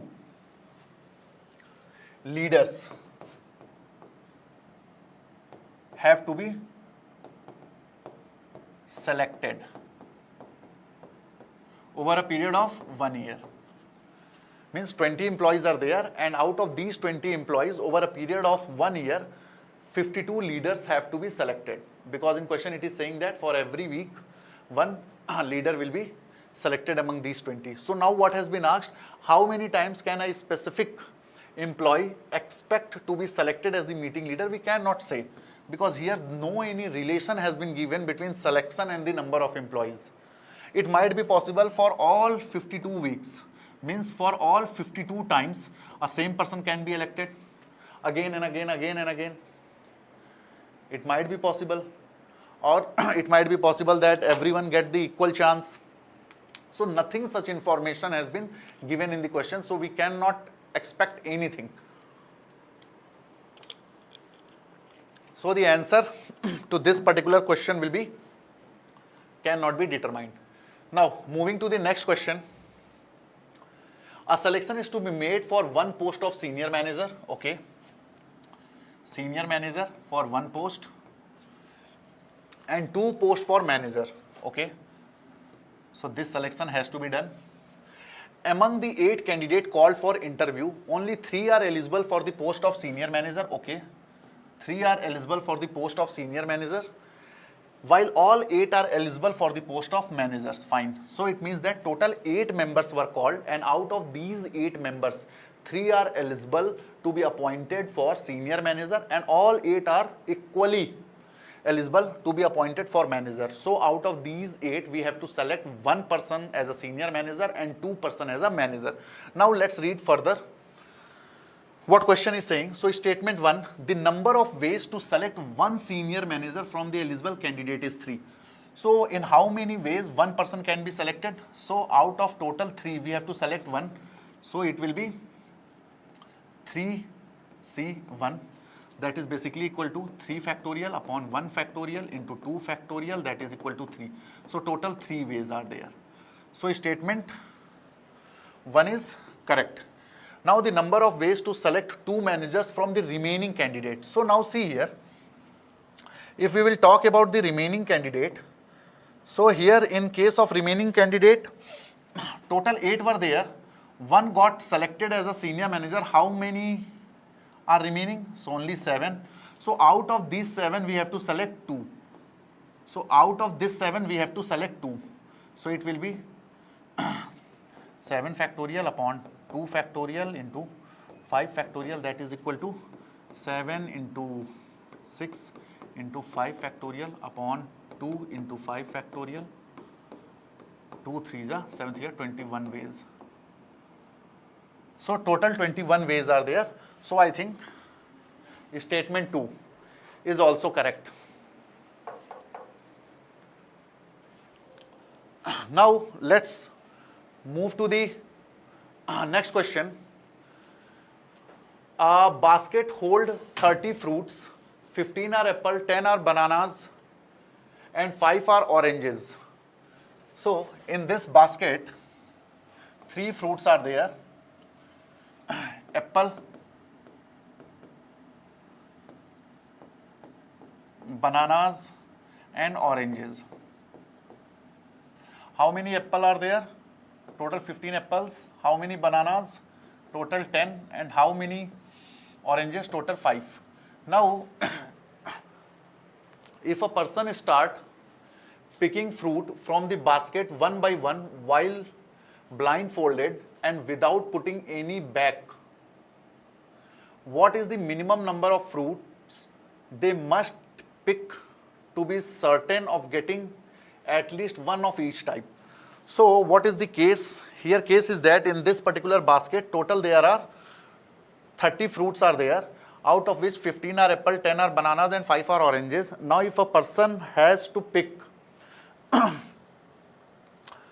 what minimum number of fruit such that whatever he has picked, in that he have at least, or not at least, he have specifically all the fruits. What is those minimum number of fruits a person should pick from that basket so that he have all the 3 varieties of fruits? So see, we can say that if 15, let's say, if suppose we are saying that that person is taking 15 fruits, so is there any chance that all 3 fruits will be there in 15? Are we 100% sure? No. It could be possible that all those 15 fruits which are selected, they might be apple. Okay, let's increase this to 16. So can we say that with 100% surety that if a person is going to pick 16 fruits out of this basket, so he would have all the 3 fruits? Again we can say here the answer is no, because out of this 16, 15 might be apple and 1 might be banana. So again oranges is left. So if I will say that total 26 fruit, if that person is picking it from this basket, now is there any chance that he missed any fruit? So the answer will be no. Because let's say if he is picking 26 fruits, so say 15 are apple, 10 are bananas, so here 25, and again whatever left will be oranges. So for getting 100% surety that we will get all the 3 fruits, the person has to pick as minimum as 26 fruits. Moving to the next question. A small theatre troupe is arranging 5 distinct performers, 3 actors and 2 actresses for a photo shoot in a single row. the arrangement must ensure that two actors do not stand next to each other. The total number of possible arrangements for all 5 performers without any restriction is 120. So how many actors are there? So see, total actors are 3. How many actresses are there? 2. So without restriction, in how many ways these 5 people can be arranged? So it will be 5p5, that is equal to 5 factorial upon 0 factorial, that is equal to 5 into 4 into 3 into 2 into 1 upon 1, that is 120. Fine. So statement 1 is correct. Now moving to statement 2, the number of arrangement where 2 actors are not adjacent is 72. So what is asking in the second statement, that if 2 actresses are not adjacent, so the total number of arrangement will be 72. For that, let's say that these are 5 persons, out of which these 2 are the actresses. So tie them with a rope, and now consider them as a single unit. So now how many people are there? 1, 2, 3, 4, and we have to arrange these 4 people, 4p4, how many ways? So it will be 4 into 3 into 2, that is equal to 24, and again these 2 actresses can internally be arranged in 2 ways, so multiplied by 2, that is 48. So total there are 48 ways in which we can arrange these 5 people such that 2 actresses will always be adjacent to each other. Now what has been asked? What are the total number of ways in which these 5 persons could be arranged so that no 2 actresses are adjacent to each other? So total number of ways 120. So out of 120, if we are going to subtract all those ways in which 2 actresses are adjacent, so whatever we are remaining is actually those number of ways in which no 2 actresses are adjacent to each other. So 120 minus 48, that is equal to 72 ways. So total there are 72 different ways in which these 2 actresses are arranged such that they are not going to be adjacent to each other. I think that now it is clear. Let's move to the next question. A security code is to be formed using all 6 letters of the word planet. Okay, all 6 letters of the word planet, P, L, A, N, E, T. With each letter used exactly once, it is required that the code start with P and end with T. Okay, so here is a 6-letter code.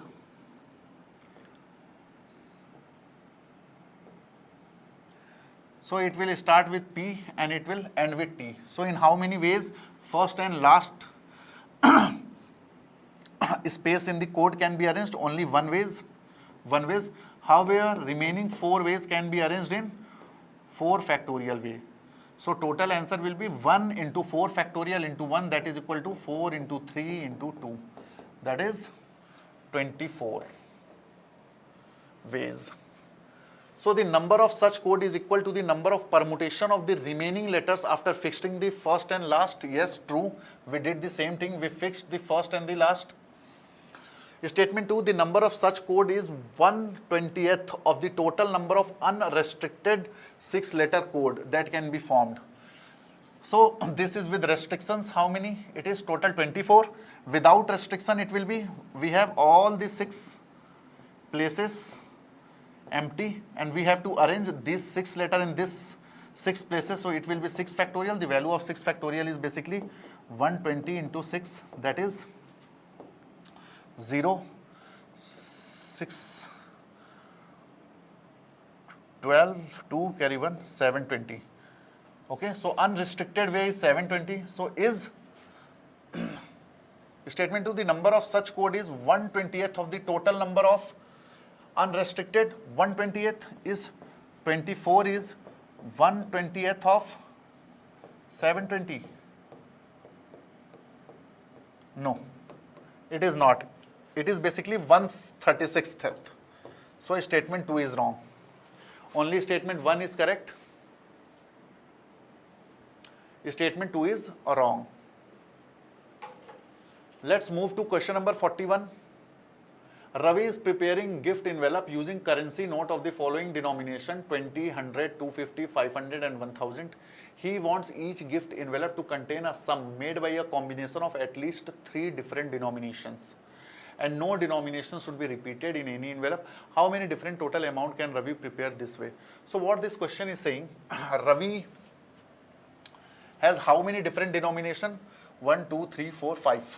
So different denomination which Ravi have is, he has 20 rupee note, then 100 rupee, then 250 rupee, then 500 and then 1000 rupee. Okay. Now he has to use at least 3 denominations, 3 different denominations at least.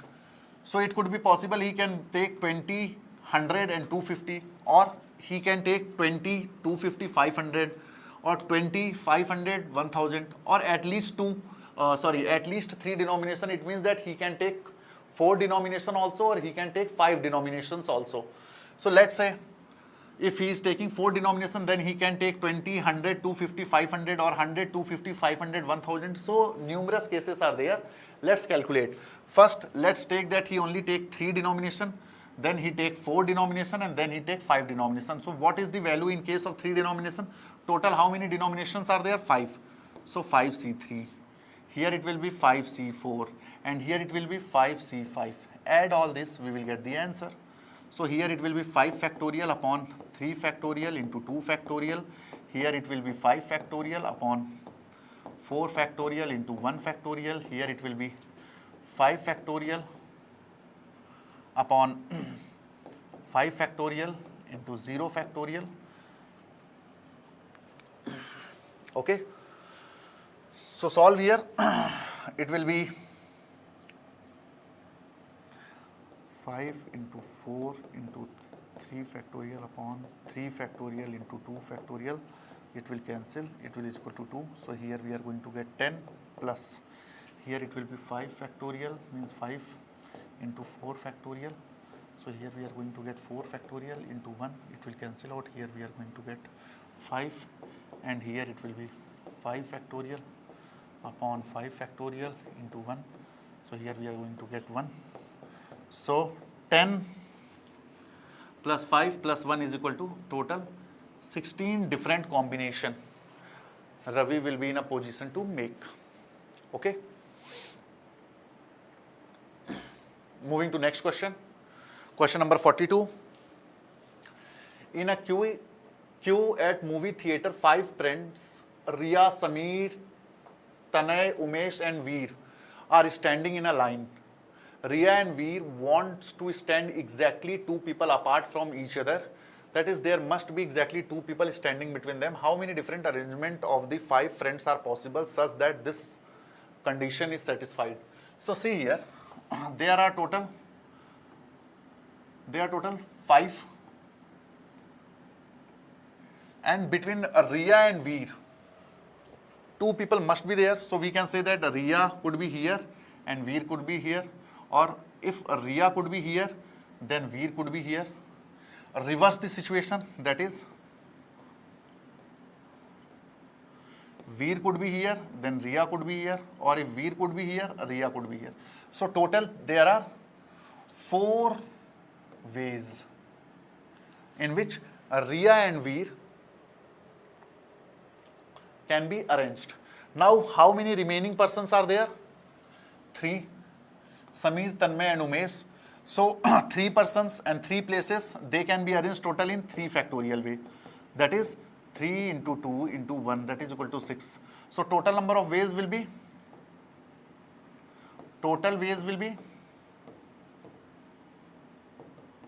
6 into 4, that is equal to 24 ways.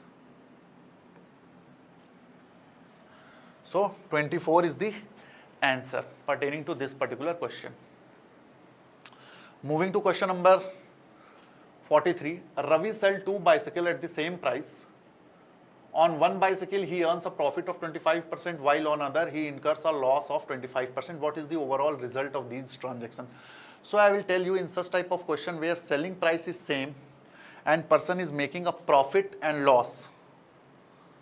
If a person has two articles and if both the articles are sold at the same price, and on one if a person is making a profit of X% and on other if a person is making a loss of X%, then in that case he will make a total loss of X square by 100%.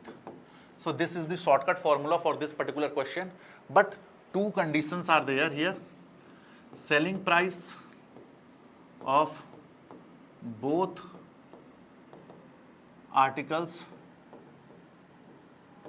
should be same, and percentage profit and percentage loss on both should be same. Then only we can apply this formula where X represent the percentage of profit or percentage of loss. So in this particular question, the value of X is 25. So he will make a loss percent of 25 square upon 100%, that is 625 upon 100%, that is equal to 6.25% loss.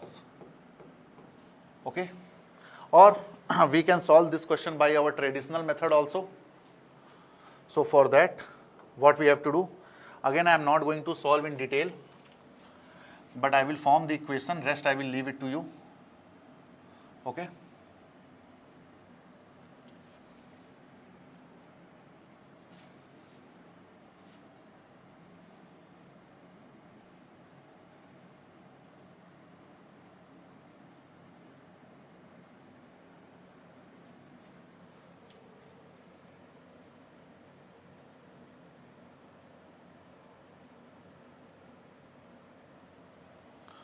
So how to solve this? So let's say the selling price is equal to rupees 100. So in first case where he is making a profit, so cost price will be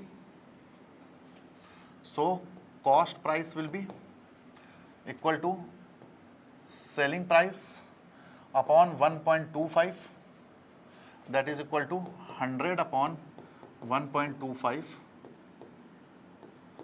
5480. So cost price is equal to 80 rupees. Now where he is making a loss,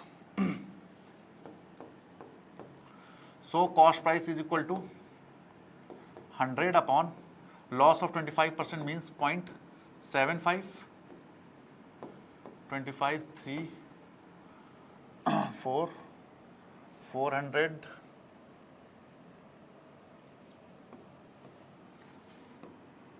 3 1s are 3, 10, 3 3s are 9, 10.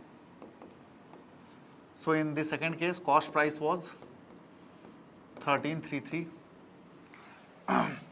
So what is the combined cost price? So combined cost price is equal to 133.33 plus 80, that is equal to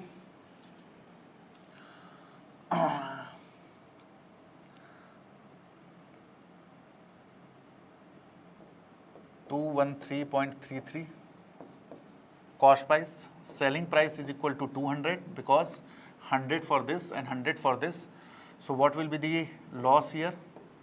Loss is equal to 213.33 minus 200, that is equal to 13.33 rupees. This will be the loss. So loss percentage is equal to 13.33 upon cost price 213.33 into 100. When you will solve, you will get almost 6.245 something. Okay, this percent is the loss. So either this method you can follow, or if you keep the two determinant which I told you, that if two products are there and both of them were sold at the same selling price, with one at a profit of X%, another at a loss of Y%, then in this entire transaction the trader will suffer a loss, and that loss percentage is equal to X square upon 100%. Fine. Now let's move to the question. Next question. Question number 44.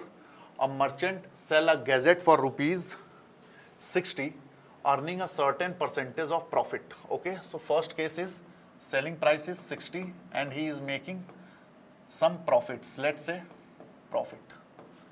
Okay, on another occasion during a clearance sale he offers a discount of 20% on the marked price and sell the same gadget for rupees 36, incurring a loss equal in percentage to the earlier profit. Okay, so let's say this is the first case when he made a profit. Now in second case what it is saying that he gave a discount of 20% on the marked price and sell it for 36 rupees. It means that discount percentage is 20% and discount is always calculated on marked price. So marked price into 0.8 is equal to selling price or discount of 20%. So marked price is equal to, what was the selling price in this scenario? The selling price was 36 and here it is 0.8, remove it. Now 4 2 is 8, 4 9 is 90, 45. So in this scenario the marked price was rupees 45. Okay, now he is selling it at rupees 36 and he is making the same loss percentage as here in the first scenario he was making the profit.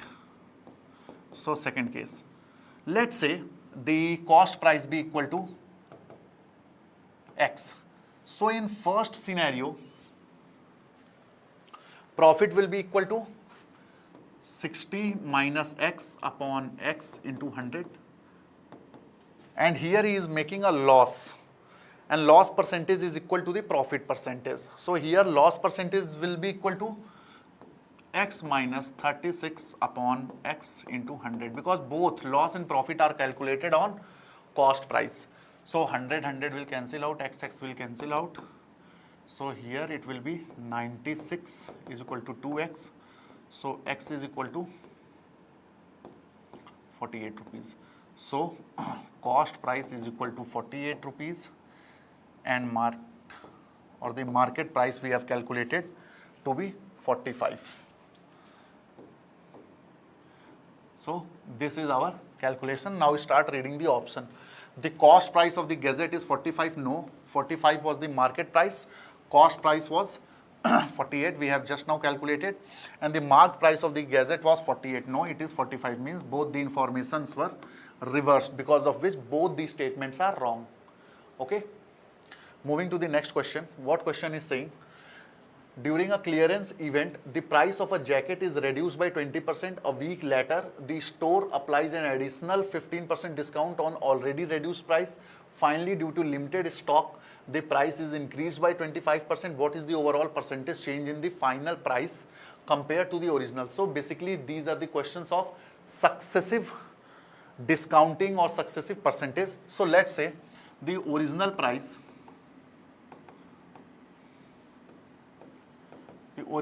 be rupees 100.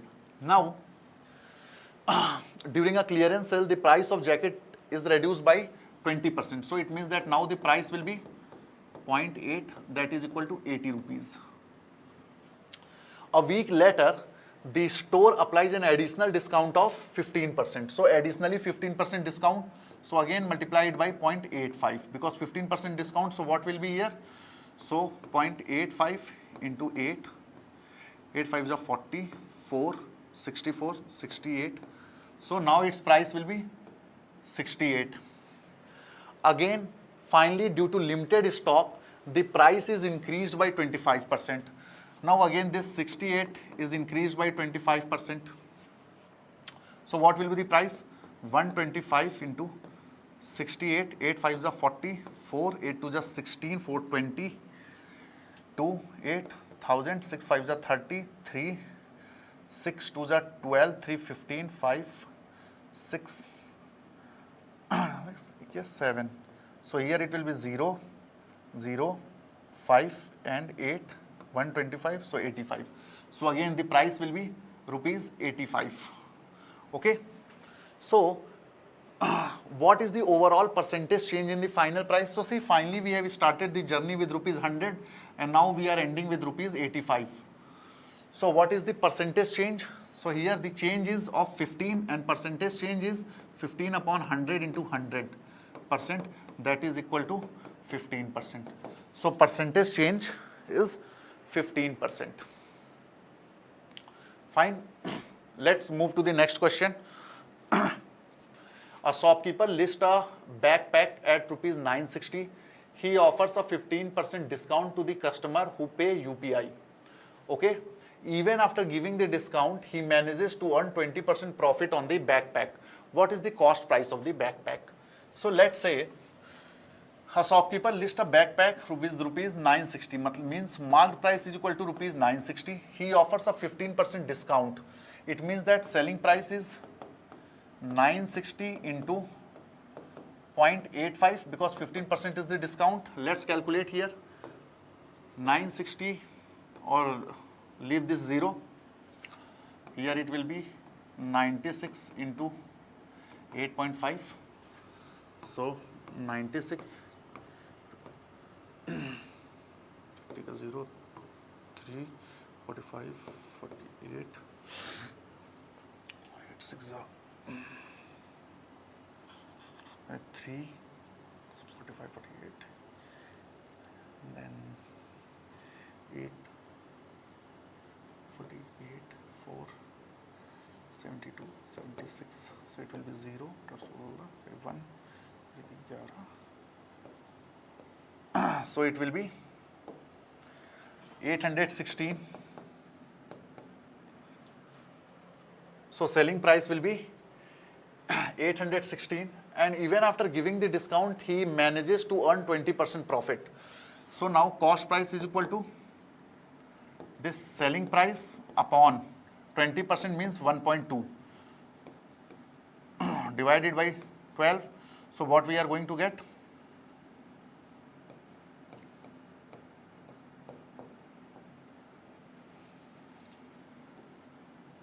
2 6 2 4 8.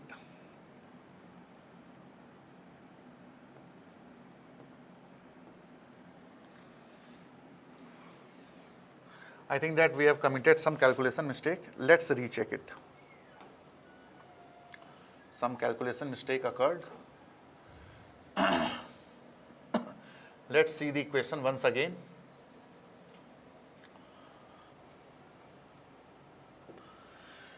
A shopkeeper lists a backpack for rupees 960, okay, market price, and he offer a discount of 15% to the customer, pay by UPI. So marked price is 960. So definitely marked price into discount of 15%, it means that 0.85.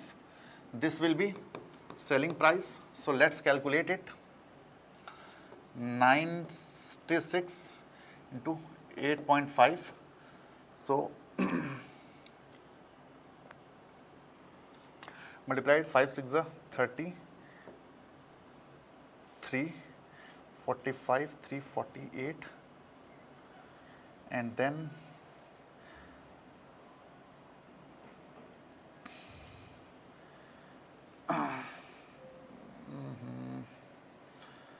why here we are committing the mistake? 30 0, 9 45, 348, 8 6 48, 8 carry 4, 8 9 72 or 76.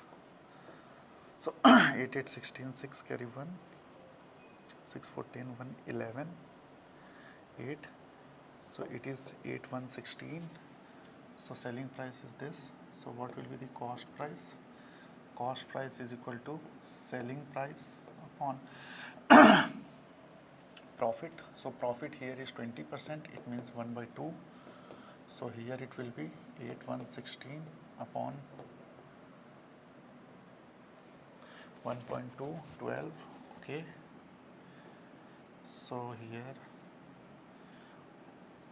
2 4 8, or let's sort it by 4. 4 3s are 12, 4 2s are 8, 1 0 this, then again 3 6s are 18, 3 8s are 24, 680. So in this scenario the cost price is rupees 680, which is the option C. So what I did here, in this particular question the market price was given and then a discount of 15% was offered.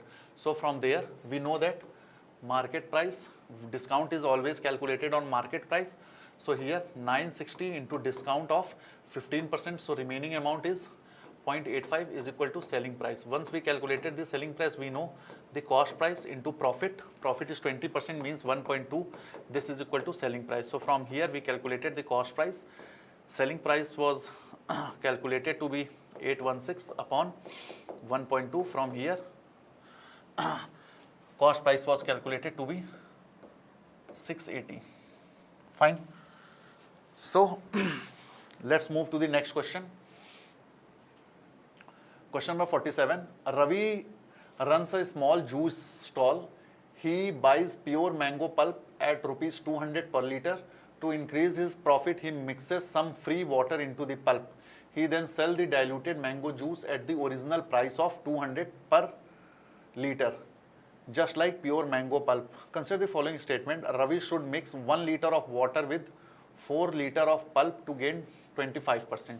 So see, let's read the statement 1 and calculate whether it is correct or not. So he mixed 1 liter of water in 4 liter of pulp to gain 25%. So here in this question, one thing is clear, that the selling price is same as the cost price, but while selling he mixes some free water in it. So in 4 liter of pulp, so what will be the cost price? So 1 liter cost 200, so 4 liter will cost 200 into 4, that is 800 rupees.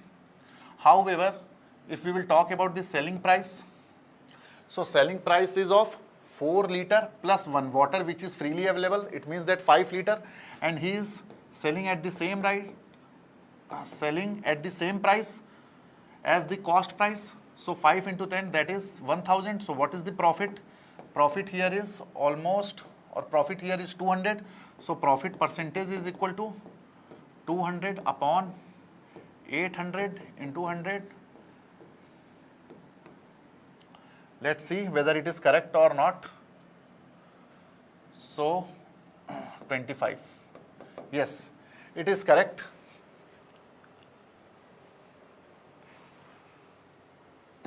So statement 1 is correct. Now moving to statement 2, the new selling price per liter become 250 after mixing the water. No, it has been clearly said in the question that the diluted mango juice was sold at the cost price of the pure mango juice. So the selling price per liter of diluted juice is not 250, it is 200 only, 200 only.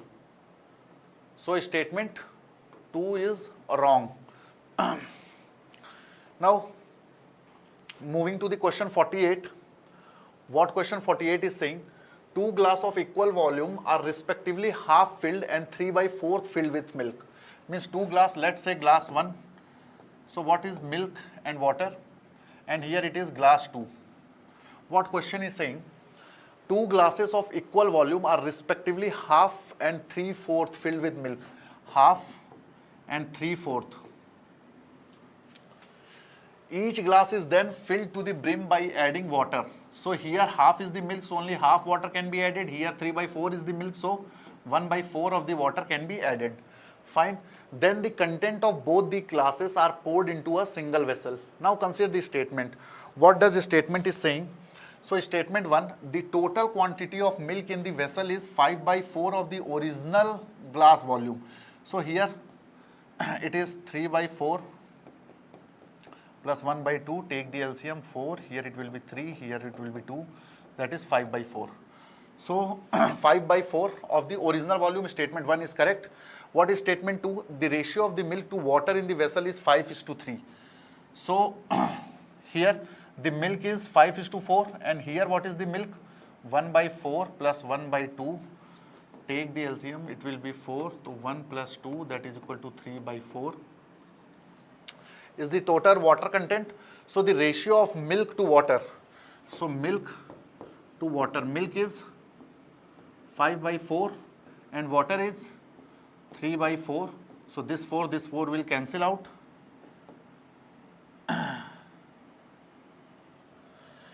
and this 4 and this 4 will cancel out, remaining will be 5 by 3. So answer is 5 by 3. So again this statement is also correct. So our option is option C. Both statements are correct.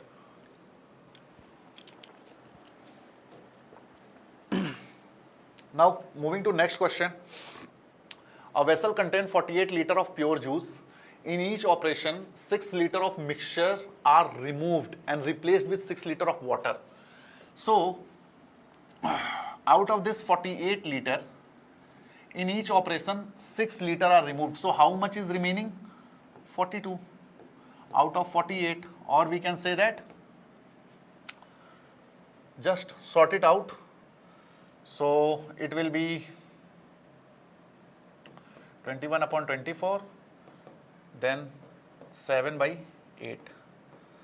So 7 by 8 of original. So this much will be the amount which will remain. Now after 4 operations, the quantity of juice left is less than the quantity of water in the vessel. Now see here, as I already explained one previous question on this. So after nth operation, what is the amount left? So 7 by 8 n into 48. This was left. Now what has been said that, statement 1, what it is saying, after 4 operations, the quantity of juice left is less than the quantity of water. So when will be the quantity of juice will less than the quantity of water? So when, because total quantity is 48, initially the total quantity was 48. Now it will be less than water when the quantity of pure juice will be less than 24. So 48 less than 24. Now see, for what value of n this expression will be less than 24, or let's further solve it.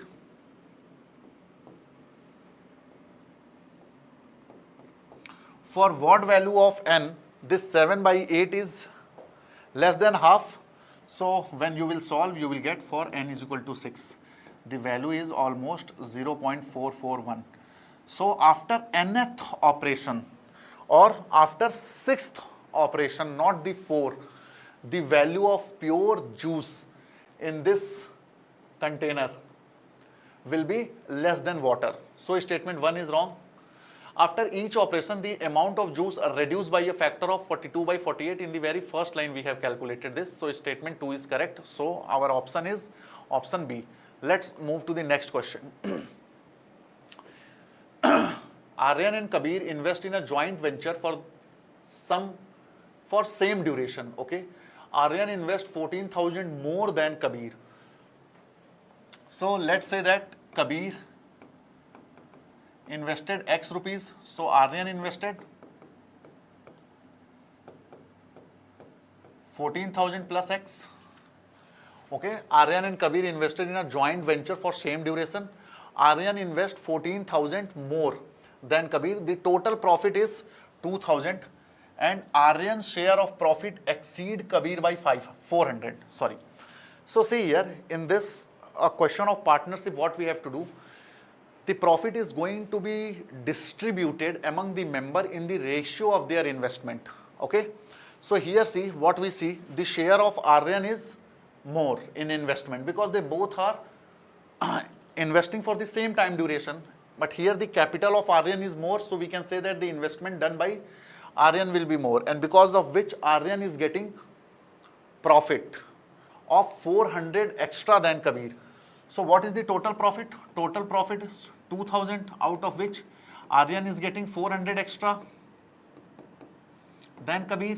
So simply subtract here 400, whatever we are going to get, 1600 divided by 2, means 800 each one will get, and Aryan will get 800 plus 400, that is 1200, and Kabir will get 800.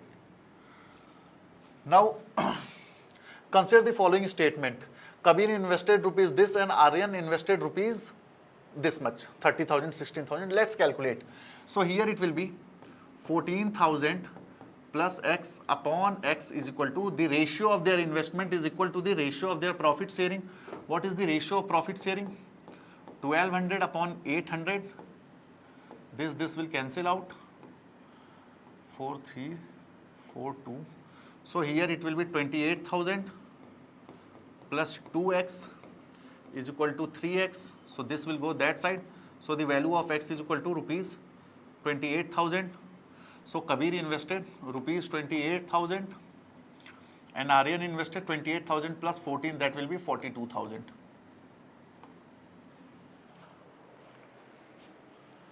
Kabir invested 16,000, wrong. Kabir invested 28,000. Aryan invested 30,000, wrong. It invested 42,000. So our option is D. Now let's move to the next question. Ravi started a business by investing 60,000. A few months later, Sameer joined him with an investment of 30,000. At the end of the year, profit was shared in the ratio 4:1. After how many months did Sameer joins? So as I already told you, that profit is going to be distributed in the same ratio as the ratio of the investment. So let's say that Ravi invested for 12 months and Sameer invested only for X month. So X is equal to time for which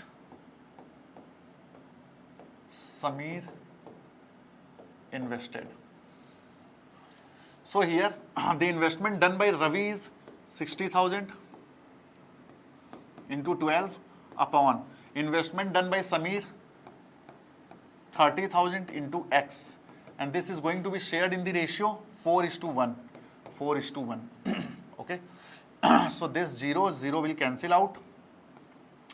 3, 4, 4 will cancel out. So from here X come to be 6 months. So if Kabir invested for 12 months, then in that scenario Sameer invested for 6 months. Okay. Now moving to the next question. A charity distributes 456 food packets to flood affected families. Each line of families receive 4 fewer packets than the previous one. Which number of line is not possible if each line must receive a whole number of packets? What it is saying that, see, person are standing in a queue.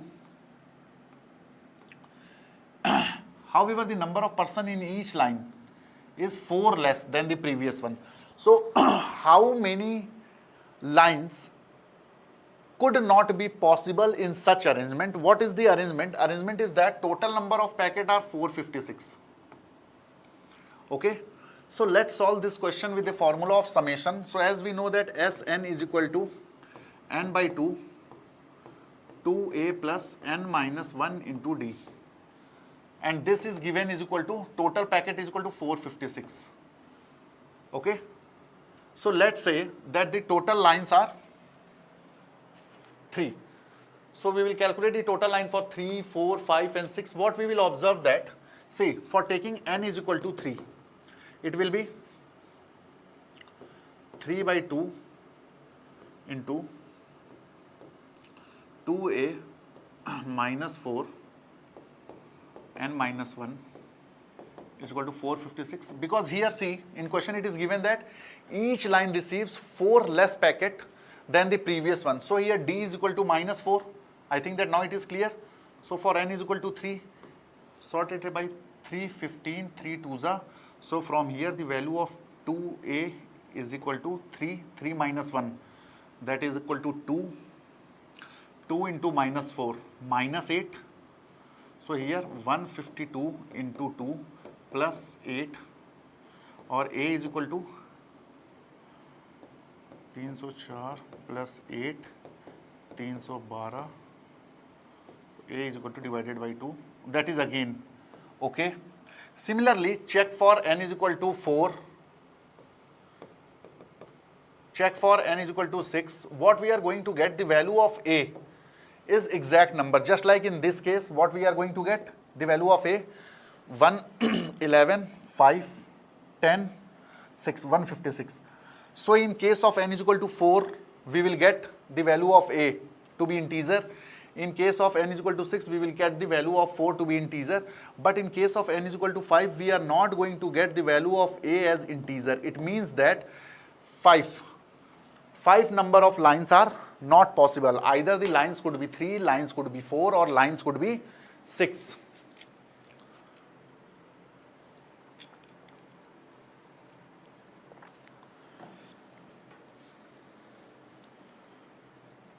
Moving to the next question, 53. A gamer scored an average of 60 points in the first 3 levels. In the 4th level, he scored 12 points more than his previous average. What is the average score across all 4 levels? So for first 3 levels, the average was 60. It means that total score was 60 into 3. That is equal to 180. And in 4th level, he scored 12 more than the previous average. So here, up to 3, and in 4th it is 12 more than the average, that is equal to 72. Okay, so final average is equal to 180 plus 72 divided by 4, that is equal to 63. Okay, so here the answer will be 63. So our option is B. Moving to next question. A sequence consists of 13 consecutive 2-digit even number. So it is talking about a consecutive even 2-digit number. So what are consecutive even 2-digit number? The number will be x, x plus 2, x plus 4, x plus 6, and so on. If the average of first 5 number in the sequence is 52, so what will be the average of first 5 number? X, x plus 2, x plus 4, x plus 6, 1, 2, 3, 4, and 5 is 52. So here basically 8, 1, 2, 3, 4, 5, 5x plus 2, 4 to 6, 6, 12, 8, 20 is equal to 52 into 5, that is equal to 5 to 10, 125, 26, 260. So 5x is equal to 240. So x is equal to 240 upon 5. 5 4s are 20, 5 8s are 48. So it means that x is equal to 48. So in this consecutive even number, the first term is 48. Now what has been asked in this particular question, that the sequence consists of 13 consecutive 2-digit even number. If the average of the first 5 number in the sequence is 52, what is the average of all 13 numbers? Fine. So it means that this series is started with 48, then it will come 50, then it will come 52, and up to 12th term, that is equal to 48 plus 2 into 12, that is 24, that is nothing but equal to 72. So in order to calculate the average, so we know that average is equal to first term plus last term. Take the average, that is the average of the entire series. So here it will be 0, carry 1, 12. So the average is 60. So our answer is A. Now let's move to the next question. 4 colleagues had a combined age of 92 years exactly 3 years ago. Since then, a baby has been added to their group. Interestingly, the average age of the group today remains the same as it was back then. Consider the following. So the current total age of the 4 colleagues is 104. So what it is saying, that 4 colleagues and they have a combined age of 92. So 4 colleagues, they have combined age of 92. So what was the average age 3 years ago? The average age would be 92 divided by 4, 2 is 8, 3 is 12, means 23 was the average age. and this is the case of 3 years before. So their present age will be 92 plus each of these 4 have further grown 3 years. So 4 92 plus 4 into 3, that is 104 year. So the sum total of their present ages will be 104 years. Now the current total age of 4 colleagues is 104 years. Statement 1 is correct. The current age of baby is 11 years. Okay, let's calculate. Once again, read the question. Since then, a baby has been added to their group. Interestingly, the average age of the group today remains the same as it was back then. So 4 colleagues plus, let's say, the age of the boy's child is B. So, and this average is equal to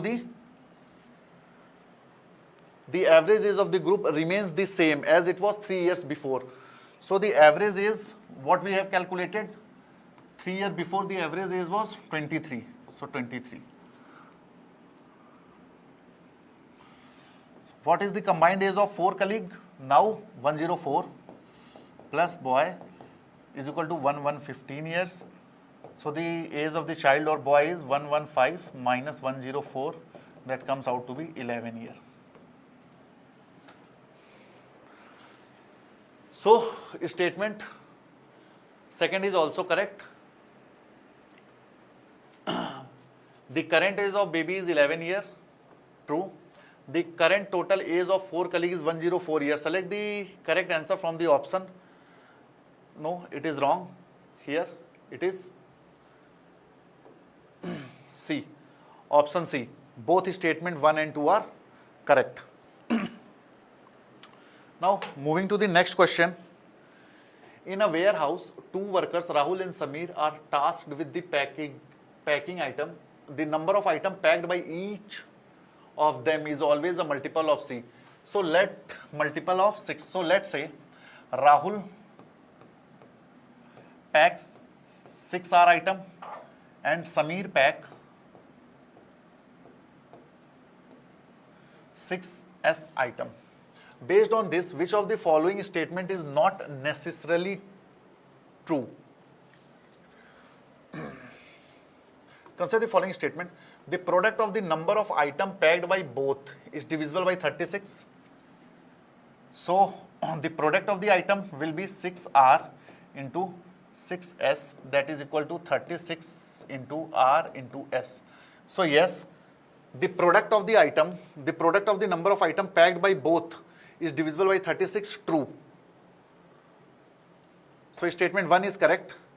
Statement 2, the total number of items packed by both is divisible by 12. So the total number of items packed by both is divisible by 12. So total number of items means add 6R plus 6S. So here always divisible by 2? No, it is not required. Okay, so statement 2 is not correct. Wrong. Because here it is 6R, here it is 6S. Take 6 common, R plus S. It is not necessary that every time R plus S into 6 will be the multiple of 12. Suppose here if R is 1 and S is 3. Or suppose if R is, we can take as 1 and S as 4. So 5, 6 5s are 30 divided by 12, no. It will leave remainder. So statement 2 is not correct in all the circumstances. Moving to question number 57. A certain investment placed at compound interest become 3 times its original value in 4 years. Suppose it is 1. So over a period of 4 years, it become 3. In how many years will it grow to become 27 times the original? So 27 times means 3 to the power 3. So this will be 4 into 3. That is equal to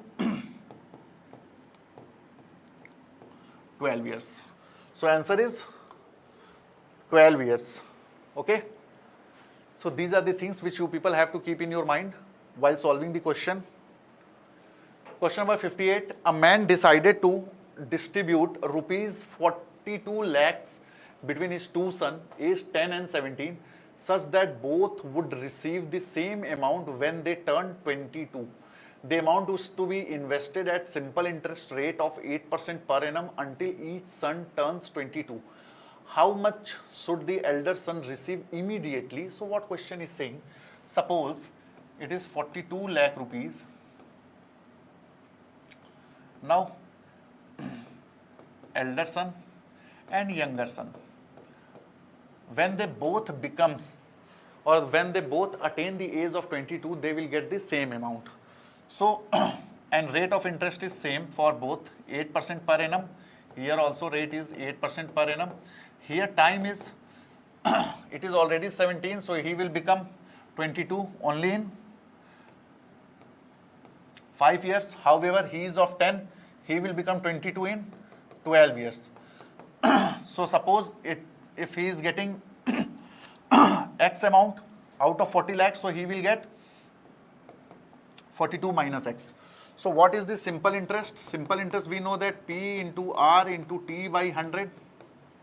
So what is the amount? Amount is equal to principal plus PRT by 100. So in first scenario, what is the amount? So amount will be X plus principal X into R into T by 100, that is equal to 1.4x. This is the total amount, and this total amount is equal to here. What is the principal? Principal is 42 minus X lakh plus 42 minus X lakh P into R. R is 8 into T by 100. So this is basically equal to 42 minus X plus 0.96 into 42 minus X. This is equal to 1.96 42 minus X, and this is equal to 1.4x. Solve here, we will get the value of X is equal to 2450000. On solving, you will get the value. What I did here, I quoted the amount, whatever they are getting.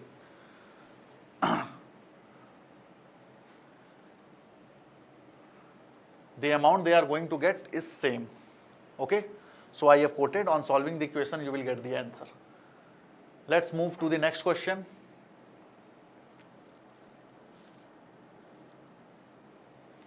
A circular dartboard has a diameter of 84 centimeter and is divided into 4 concentric scoring zones from center outward: gold, silver, bronze and black.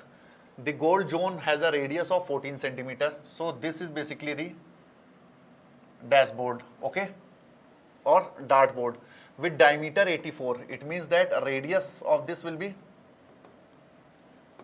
42.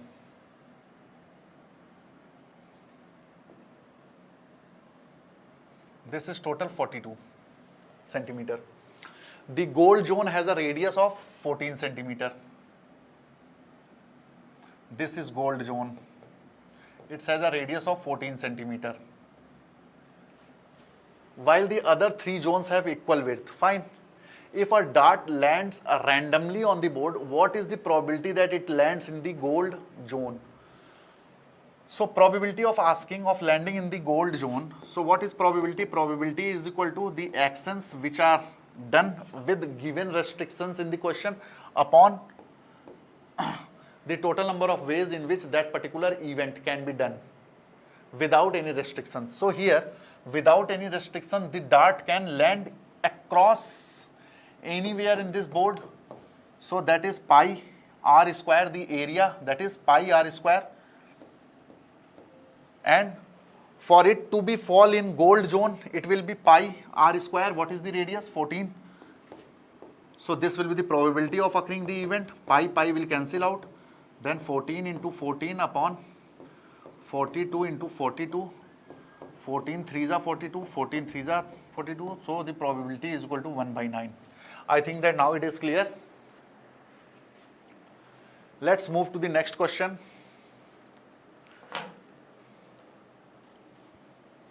A box contains 18 green balls and 24 blue balls.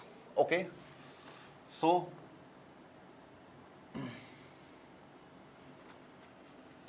green balls are total 18 in number and blue balls are total 24 in number. Each ball is marked with either A, B or C. Among the green ball, 25% are marked A and 15% are marked C. Among the blue ball, 50% are marked B and 25% are marked C. A player randomly select one ball, he wins the game if the ball is green and marked C. If the ball is green and marked C. So what about green and marked C? So total green balls are 18 and 50% are marked C. So in green, C marked ball will be 9. Fine. Done. So he win the game if the ball is green and marked C, means 9 ball, or blue and marked A or B. So in case of blue ball, among the blue ball, 50% are marked B. So means 12. And here, or A. So 50% marked B, 25% are marked C, means A should also be 25%. So 25% means 6. So here it is total 18 and here it is 9. That is total 27. It means that if that person is going to pick this, any one ball out of these 27, then he will win. So what is the probability that he win? So total number of balls are 8, 4, 12, carry 1, 2, 1, 3, 1, 4, 42. So any one ball out of 27, total ball is 42. So the probability of winning is equal to 27 upon 42, that is equal to 9 by 14. So a person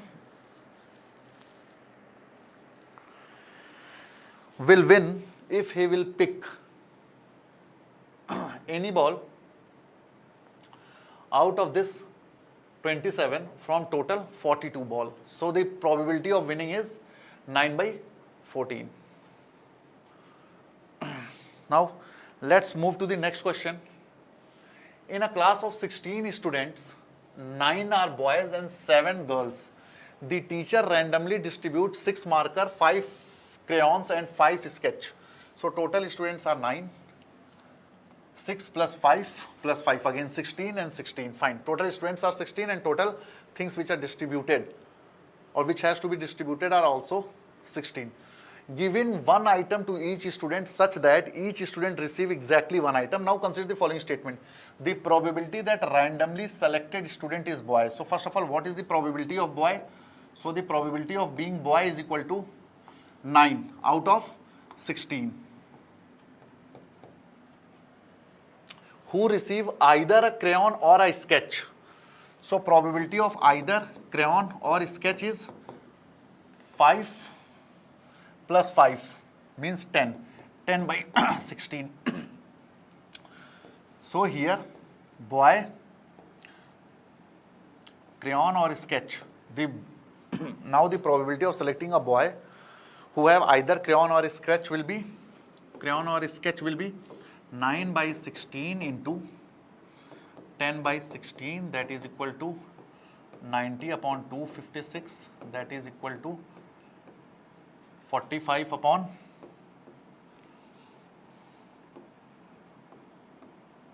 128. Here it is 25 upon 96, statement 1 is wrong. What is statement 2? The probability that the randomly selected student is a girl. So probability of being girl is equal to 7, that is 7 upon 16. Who receive a marker. So probability of getting marker. How many markers are there? 6. So 6 upon 16. Now combine this because here we have been asked the girl who have marker. So that will be 7 by 16 into 6 by 16. 2 3 is 6, 2 8 is. So that is 21 upon 8 6 are 48, 4, 128. 21 upon 128. Okay, so statement second is correct. So our option is B, that only statement 2 is correct. Moving to next.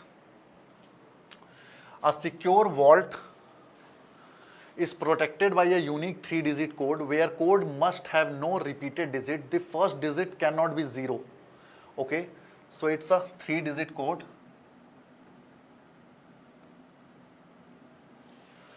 The code must have no repeated digit. The first digit cannot be 0 and the code contains exactly one digit equal to 7. An intruder knows only this much and tries a random valid code that satisfies all the above condition. What is the probability that he opens the vault on the first attempt? Okay, so what is the probability? So depending upon the question, what are the total combinations or what could be the different combination of the security code? So given is that there are 3-digit code, 1 should be 7 and 0 should not be at the starting. So let's draw the case. So case 1, when 7 is at unit place. When 7 is here, only one way. Now 0 cannot be here. It means that, and repeated digits are not allowed. So this place can be filled only by 8 digit. Now if this is 1, this is 1. So this only can also be filled with 8 digits. So total 64 such digits are there.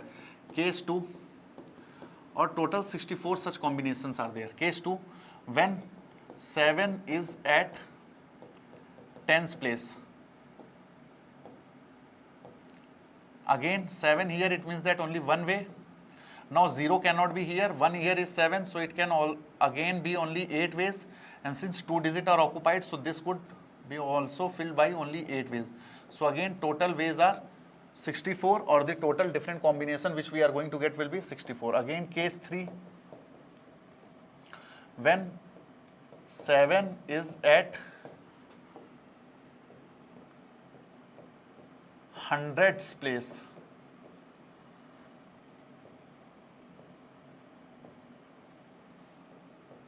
Means 1. Now again this could be filled by 9 and this could be filled by 8. That is equal to total 72 different combination. So what could be the total combination? So total combination will be 64 plus 64 plus 72. That comes out to be 200. Now what is the probability that he opens the vault on the first attempt? So 1 upon 200 will be the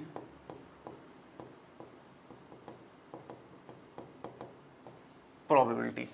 Okay, because he is making only one attempt, total valid codes are 200. So out of this he can opt any one. So he will be in a position to open the vault. Moving to next question. Aman and Bhavya earns monthly income in ratio 5:4. Okay, so let's say Aman is earning 5x and Bhavya is earning 4x. Aman spent 80% of his income and Bhavya spent 75% of her, both save 8,000. Okay, so after spending 80% of his income, how much he is remaining? So it is 20%, or we can say that 0.2, and here it will be 0.25. So this is the income and this is the saving percentage. So it means that it is equal to x and this is equal to, let's see, that is it can be written by 3/4, 4 will cancel, or leave this, and this is nothing but equal to 8,000 given in the question. It means that the value of x here is 8,000. So Aman income will be 5x. So 8 5s are 40,000, and Bhavya income will be 4x. So 32,000. Now what has been asked? Aman monthly income is 32,000. Wrong. Aman and Bhavya, total monthly income is 70,000. Wrong, it is 72,000 total, and here it is 40,000. So both statements are wrong. None of the statement is correct. Moving to next.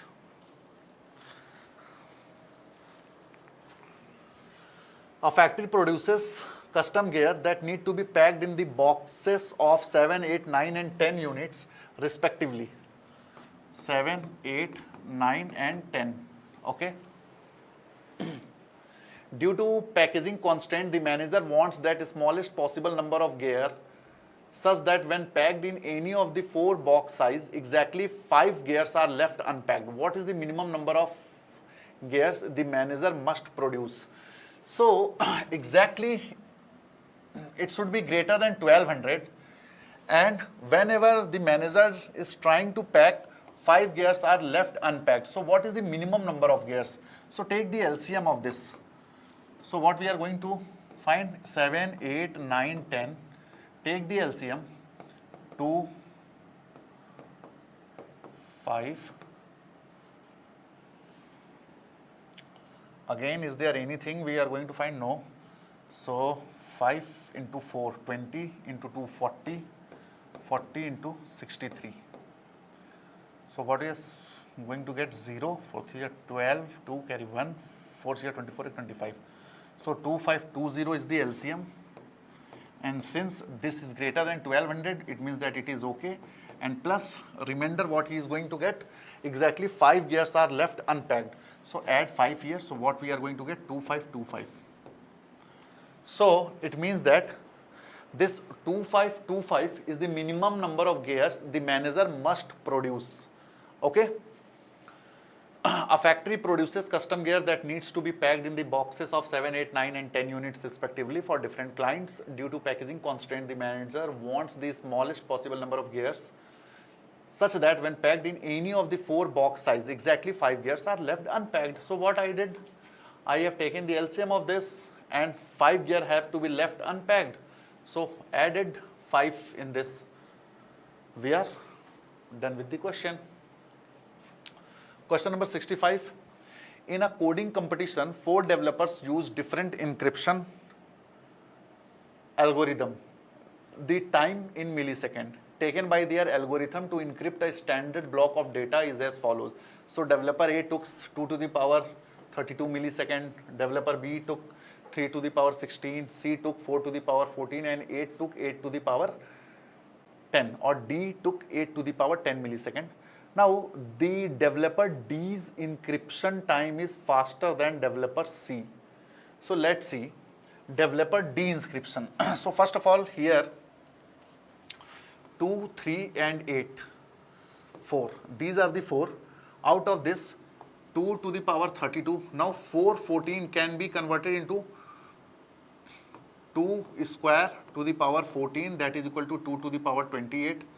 8, 10 can be converted to a base, that is 2 to the power 3 to the power 10, that is equal to 2 to the power 30. So now this is of developer A, this is of developer C, and this is of developer D. So statement 1, developer D encryption time is faster than developer C. No. See, developer D is taking 2 to the power 30 second. However, developer C is taking 2 to the power 28 second. It means that C is faster than D. Fine. Now, developer B used the fastest algorithm. So developer B means 3 to the power 16. Now let's compare 3 to the power 16 with the smallest one, 2 to the power 28. 2 to the power 28. So take here log. Taking log of both, what we are going to get? 16 log base 10 3, and here 28 log base 10 2. So the value of log 3 is something 0.477, and the value of log 2 is 0.3. So when we are going to multiply it by 16 and when we are going to multiply it by 28, this will be more. So this time is smaller.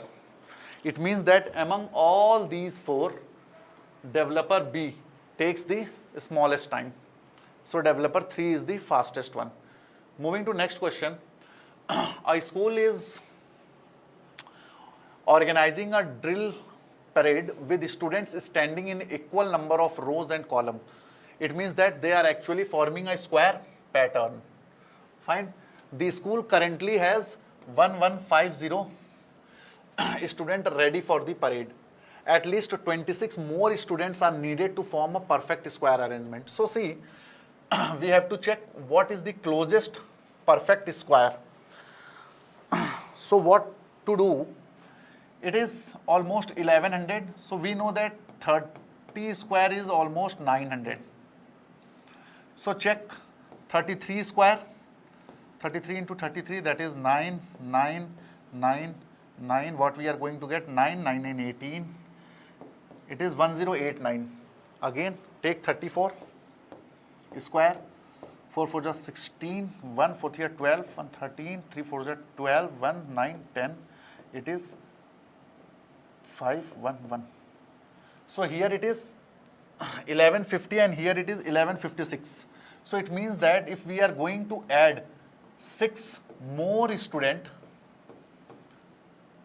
we will be able to form a square pattern of 34 rows and 34 columns. So statement 1 is wrong.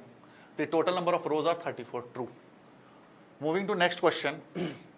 A driver license test require a minimum score of 40% to pass.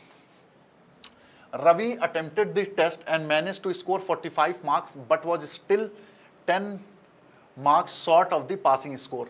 So see, 45 marks. Even after scoring 45 marks, he is failed by 10 marks. What is the passing mark? 40. It means that 45 marks is equal to, passing marks was 40 and this Ravi score 45 marks and failed by 10%. It means that this 45 marks is basically equal to 30% of the total marks. So total marks is equal to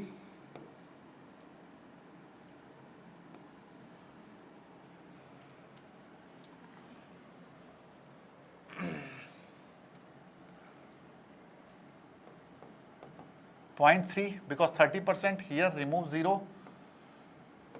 3 1 is 3, 15, 3, 5. So total marks of driving test is 150. Statement 1, the maximum marks of the test is 150. Statement 1 is correct. And what is statement 2? Ravi failed by 15 marks. So as here it is said that Ravi failed by 10%. So 10% of 150 is equal to 15. So yes, statement 2 is correct. Now let's move to the next question. Due to 20% increase in the price of wheat per kg, a family is now able to buy 5 kg less wheat for rupees 1800 than they could earlier. So here let's say that the original price be X.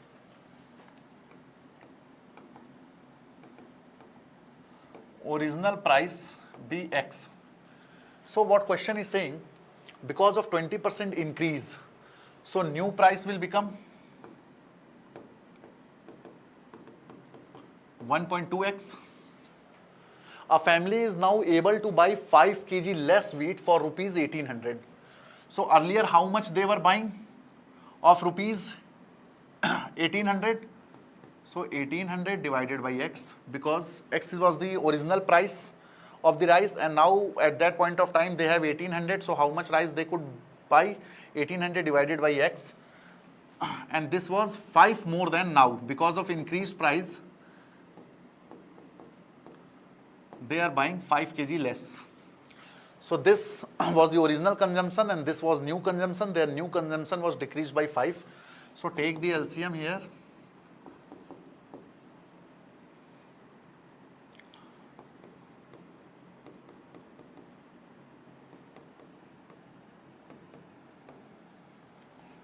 So it is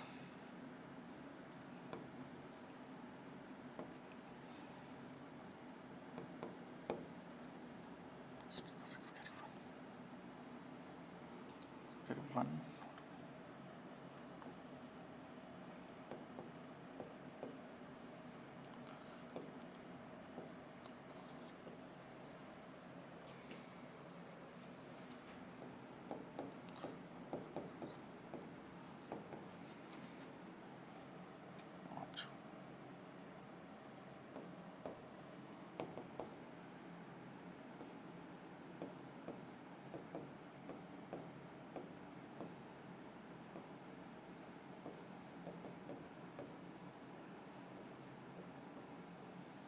So from here we have calculated the value of x is equal to 60. It means that the original price was 60 rupees and the new price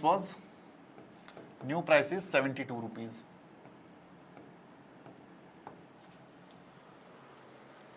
So the original price was 56 wrong and the new price is 60 wrong. 60 was the original price and new price is 72. So in this way we have to approach such question. Now let's move to the next question. In an office there are 6 employees sitting in a row. Alice, Ben, Clara, David, Emily and Frank. A manager has to assign tasks to 3 employees such that no 2 consecutive employees are assigned the task. How many distinct combinations of the employees can be assigned under this condition? So here say that A represent Alice, B represent Ben, C represent Clara, D represent David, E represent Emily and F represent Frank.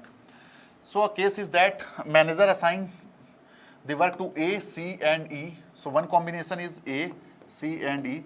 Other combination could be A, C and F.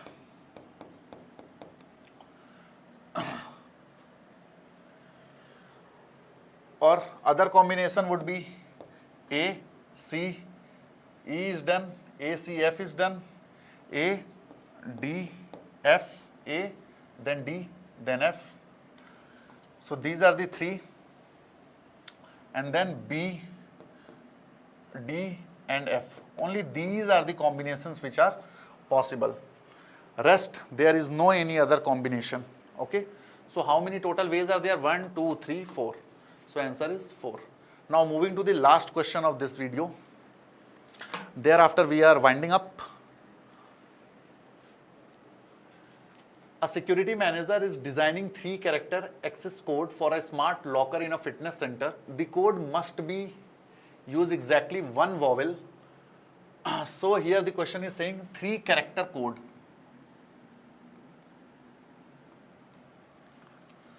1 vowel from a set of 4. Okay, so that is 1 vowel from a set of 4. So total 4 ways. 1 digit from 1 to 8. So again total 8 ways. And 1 consonant from a pool of 20 capital letters. So consonant, again we have to choose 1 out of 20, so total 20 ways. However, these 3 characters can appear in any order in the code. It means that the order of this vowel, numeric digit and the consonant is also not fixed. So it means that it is total 3 factorial ways. That is equal to 3 into 2 into 1, that is equal to 6. So total number of possible ways of the code will be 4 into 8 into 20 into 6. So basically this will be equal to 8 4 32 into 120. So 32 into 12, 2 2s are 4, 2 3s are 6, 32, 4, 8, 3 and this 0. So 3840, yes, option B. So 3840 is the code, total number of code. Now in this way I have dealt almost all the important topics which UPSC is going to ask in CSAT as far as quant is concerned.